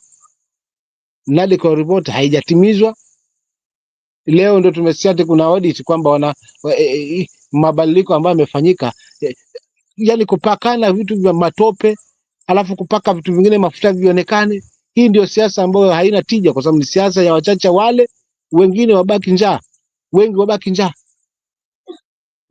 Kwa hiyo mimi nitamalizia kwa kusema hivi, kaka yangu hapa, kwamba Oburu amekosa msemo, yale anazungumza ni ya kupangwa. Mzee zungumza hili na amekuwa remote, he is being controlled by wale watu wake. Sasa pale badala kwamba awangoje wazungumze, watoto wapigane, alafu aseme hapana, hili halipo, hili halipo, hili kaa hapa wewe, kaa hapa, hii ndio njia sahihi. Lakini yote 9 la 10 ODM ingeshirikishwa mwananchi, kwa sababu yeye ndo ameibeba hiyo miaka yote, hii sifa yote.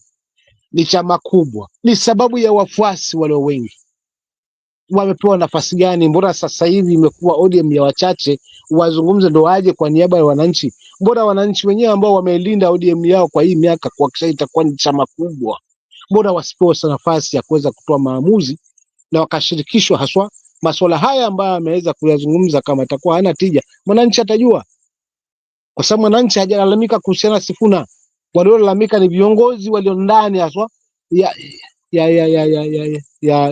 NEC, wao ndio wanalalamika, but hakuna mwananchi mmoja ambaye ameweza kutukanwa na Sifuna akasema Sifuna na majigambo, Sifuna amezungumza kwa nia mbaya, amezungumza kwa tumbo lake ama kwa tamaa zake. Hakuna, isipokuwa ni kwa sababu ni tazamo ya hawa viongozi ambao wanaamini waliachwa kwa broad based government kwa kile wanakiona kwao ni sahihi. Basi kwa sababu amekinzana nacho Sifuna lazima aondoke, but well and good, tunashukuru, lakini hesabu zipigwe kimakini. Hii ya kuleta huyu, leta mbegu pale, leta hapa, hii tutashinda, uongo. We are the majority, we are the majority. Na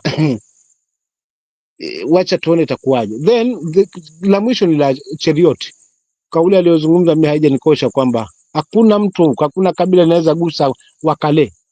Hiyo kauli si kauli ambayo ni ya kiongozi wa hadhi yake kama ile, ambaye ana heshima zake kama zile. Kwa hiyo hayo ndio mambo nilikuwa nataka tu niyazungumze kwa leo, lakini kila laheri. Sifuna ndio umepewa mbavu za kuweza kujitanua, na wafuasi wako watakufuata pale ulipo. Simama na wao, siwachilie. Hilo ndio langu kubwa zaidi, nikitamatisha kaka yangu hapo. Ndio na swali lingine, lakini hapo ndo nitafunga napo.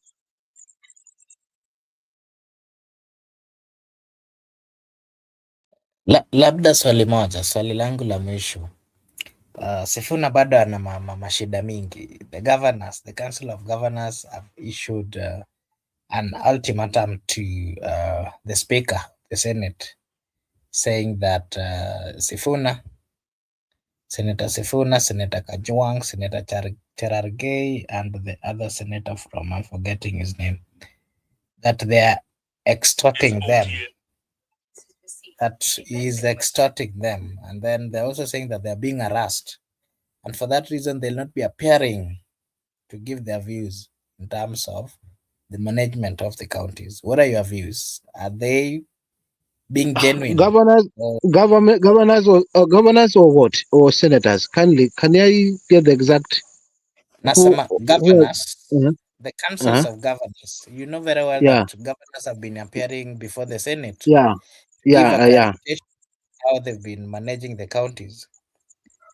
Resources. Yeah, so they have issued a statement that is being taken to the Speaker of Senate, that the chair, that is Senator Kajwang, Senator Sifuna, Senator Cherargei, forgetting the other senator, that they're saying they're being harassed by these senators whenever they appear before them, and that these senators are embarrassing them, making them look like children, and that they should be disciplined. But The question I'm kindly let asking you me. is, wanafanya kazi yao, do you think it is necessary for the governors to be appearing to give their views on how they've used money, and especially Yes. Na kwa nini basi wanasema ya kwamba they are being harassed by Kazi ya seneta questions? ni nini? Kazi ya mbunge ni nini? Na kazi ya mbunge pale bunge la kitaifa ni nini? Kazi ya mbunge yani, kazi ya seneta ni nini? It's oversight. Hebu nikuulize kaka yangu hapa Maka, mbunge anaweza kufanya oversight governor? No, it's senators. It's senators. If if hawa wameharibu mayai yao, wasi wenyewe basi wasivuruge mayai wengine. Senators ndio ambao tunawategemea watuambie, kwa sababu wao ndio wanapiga kelele mgao ushuke kwa county government. Hilo ndio jukumu kubwa kwanza la Senate. Mgao wote ule unapitia haswa kuja kwa county government. Ni senators ndio wanapiga kelele huo. Then wana haki ya kujua haswa pesa hii imeingia haswa kwa gatuzi imefanyia nini. Ni jukumu ili mwananchi apate kuona tunaishi katika nchi ambayo iko na uwazi, transparency. Mwananchi aone kwamba ni kweli bilioni hizi kadhaa zilitengewa hili, bilioni hizi kadhaa zilitengewa hili. Kwa hivyo ni jukumu lao kisheria, kikatiba, na ni haki yao, kwa sababu ndio mandate yao iliyoweka kuweza kuwafanya oversight. Sasa kama tutaweza kubana, kwa sababu wengine ni vizito, waliaboronga, wana haya kufika Senate, kuna maswali ambayo yatawakabili, wataadhirika na kuaibika machoni kwa wananchi na watakosa kura. Ndio haya yote visingizio kwamba fulani na fulani wanatuambia hivi, fulani na fulani ana matusi. Ukitazama hakuna mtu anatusiwa pale, ni maswali na hayaulizwi na seneta mmoja. Katika ile kamati kwa pale, kila jopo linaulizwa maswali kutoka na contradiction ambayo itapatikana kwa kushindwa gavana kujieleza vizuri. So for real, hawa ni wanafiki, hawa ni wezi, hawa hawana mazuri kwa wananchi wanaowaongoza, wanaongozwa na yao. Waende kwa kikaangio pale pale kwa Senate, tufuatilie wananchi. Gavana wangu leo anakuwa screened, mgao unajua kwamba mgao wa kaunti yangu ni shingapi, mgao huu umetengiwa hili, ni kipi kimefanyika chenye maana kwangu, na je pesa yangu ama pesa ile ambayo imetengewa aswa ya mimi mwananchi ambaye nilimtuza ushuru kwa ajili ya maendeleo imetumika visawa? Simple as that. So kwa kweli mimi sikubaliana na hawa magavana kakaangu. Nikimalizia, hawa ni wanafiki, hawa wambea, hawa ni wanyonya nchi, that's all, but hakuna lingine. Jana tulimuona Wanarok alikuwa pale, seneta wake Lodama alikuwa pale pale, alikubali na alikaangwa haswa hata na seneta wake mwenyewe kwamba bwana wewe, naona mbona hapa sipaelewe, hebu tufungulie vizuri. Hii ni must, lazima kufanyike hiyo auditing ya hii pesa, kwa sababu haya yote auditor general anafanya haka na pia report. Akipiana report lazima hawa waje combine haya yaliyozungumzwa na auditor report, ndio haya ambayo yanafungamana, ama wewe umefanya yako.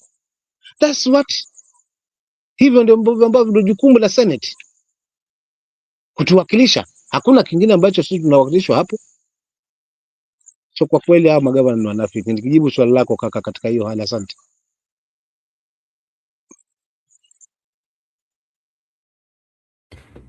Okay, thank you. Like OU here is reminding us that I think it's Kajwang, Sifuna, Cherargei, and Onyonka. Okay, thank you so much. And to our viewers, I want to remind you that this is for the Benson Media.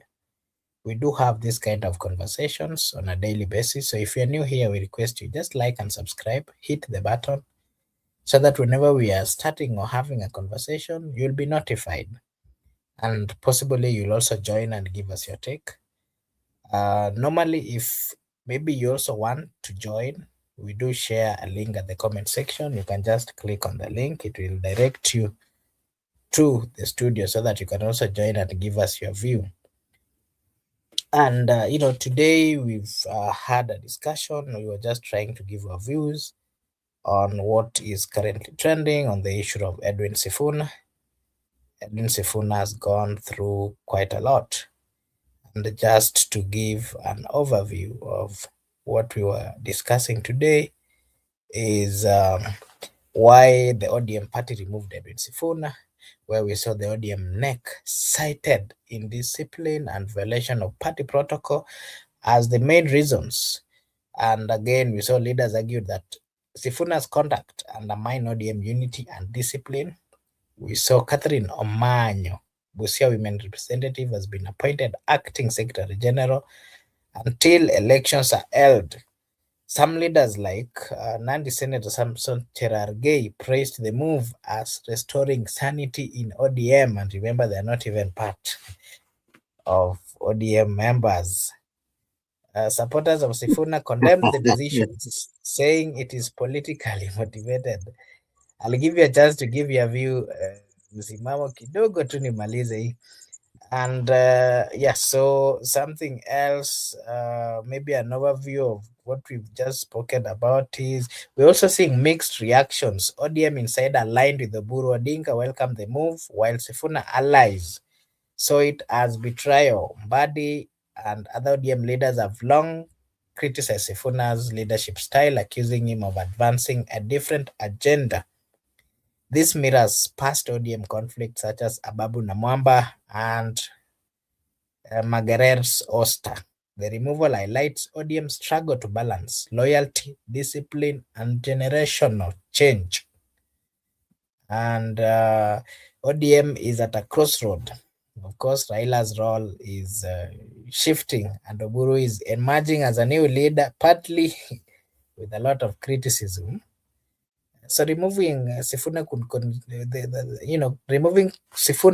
consolidate ODM under Oburu, but risk alienating younger urban voters in Nairobi and other regions like Kisumu as well. Nairobi politics, we are seeing Jalango Senate bid and ODM internal rift could reshape voter dynamic, where ODM might lose a lot when Sifuna decides that he's also going to defend his seat. ODM decides to bring somebody else. He has not left ODM yet anyway, so let's not speculate. So the national politics, we are seeing ODM decision may push opposition leaders like Kalonzo Matiang'i to strengthen alternative coalitions. I think that is already in the move. But broader question is ODM reinventing itself for survival or from fragmenting ahead of 2027? If you ask me, I'll say they are dying and they are not going to wake up any soon. So Edwin Sifuna's removal as ODM secretary marks a turning point for the party. Supporters see it as a discipline and order. Critics see it as betrayal and power play. The big question is, can ODM continue to survive these internal battles and remain dominant force in 2027? The answer is no, it will not survive. ODM imeisha. Msimamo, utupe maoni yako ya mwisho. Unajua, nilikuwa nacheka hapa ni kinacholegea kushangilia maamuzi hayo. Ni ishara wazi kwamba kuna aliyegonga gogo akasikiza sasa hivi anasikiza mlio tu. Aligonga gogo, sasa hivi anasikiza mlio. Lakini tamuza kwa kisa hiki haswa cha nyakati zile. Kaka, kwa haraka kulikuwa na wakati fulani zama hizo kukawa kuna njaa kali. So bwana wawili wakatoa kwenda kutafuta lishe barua huko vya kutafutia watoto wao kande ama kula, kisha hatimaye pia hawakurudi. So mama wale wakapiga hesabu itakuwaje, kwa sababu kuna watoto wengine wanatuangalia na kuna wale mgongoni pia wanatuangalia. Nao wakaondoka. Wakaenda wakazunguka mchana kutwa bila mafanikio. So ikafikia njaa na wauma, watoto nao hivyo, nyumbani nako wazee walienda hakurudi, nyumbani kuna chakula, kuna wengine wao wenyewe wanakufa na njaa. basi mmoja wao wamechoka, hawezi hata kutembea kwa sababu njaa imewakabili, hii imewakabili. Mmoja akatoka na wazo akasema, unajua nini bwana, hawa watoto wasitusumbue bwana, baba zao wenyewe wameshaenda kwa hawakurudi, sisi tuangalie na wale na sisi wenyewe tuaje kufia kwa nini hawa hapa kwenye hivi visiki, kwenye hiki kisiki chenye ncha hii tunawadunga hapa, tunawatundika hapo hapo, tunawaacha sisi tunda zetu kule, tutakwenda kufa huko mbele mbele, angalau hata tukwenda tukipata maji ya kunywa tutakula, tutasonga mbele. Sasa mmoja alikubaliana leo wazo lake, lakini hakuwa amekubaliana kikamilifu. Akamwambia, anza tayari wa kwako ufanye hivyo, na kwa haraka haraka, kwa sababu yeye ndo amekili. Akachukua wa kwake akamdunga kwa kisiki, kisha baadaye akamwambia, sasa mwenzangu, bado wewe na mchukue wa kwako mdunge kwa kisiki. Ule mama mjanja akamwambia, hapana bwana, hii kitu haitawezekana. Madamu ushadunga wako kwa kisiki, kisa njaa, mimi bora nife na mwanangu, aje niokote na mwanangu, lakini kama ngwa kwangu simdungi ngo kwa kisiki. So akasonga songa kidogo, ile kosana kusonga kidogo mbele, wanakosana. Bahati nzuri ukapita wazee pale, mbona mwagombana? Amba huyu amechukulia mwanangu, wakati anaedaisha mwanawe wake ndo amemdunga kwa kisiki, anachukua huyu mwenzake. Sasa kwa sababu watu wameshaanza kujazana, ili sionekane ile waibu, basi mzee mwenye busara mchukue ile mtoto akachukua kwenye mabega yake, kisha akamwambia, simameni pale mbele na watu nao ni wenye kutambaa hawa. Mtoto akashukishwa, mtoto akatambaa akafuata mama yake. So nimekileta hiki kisa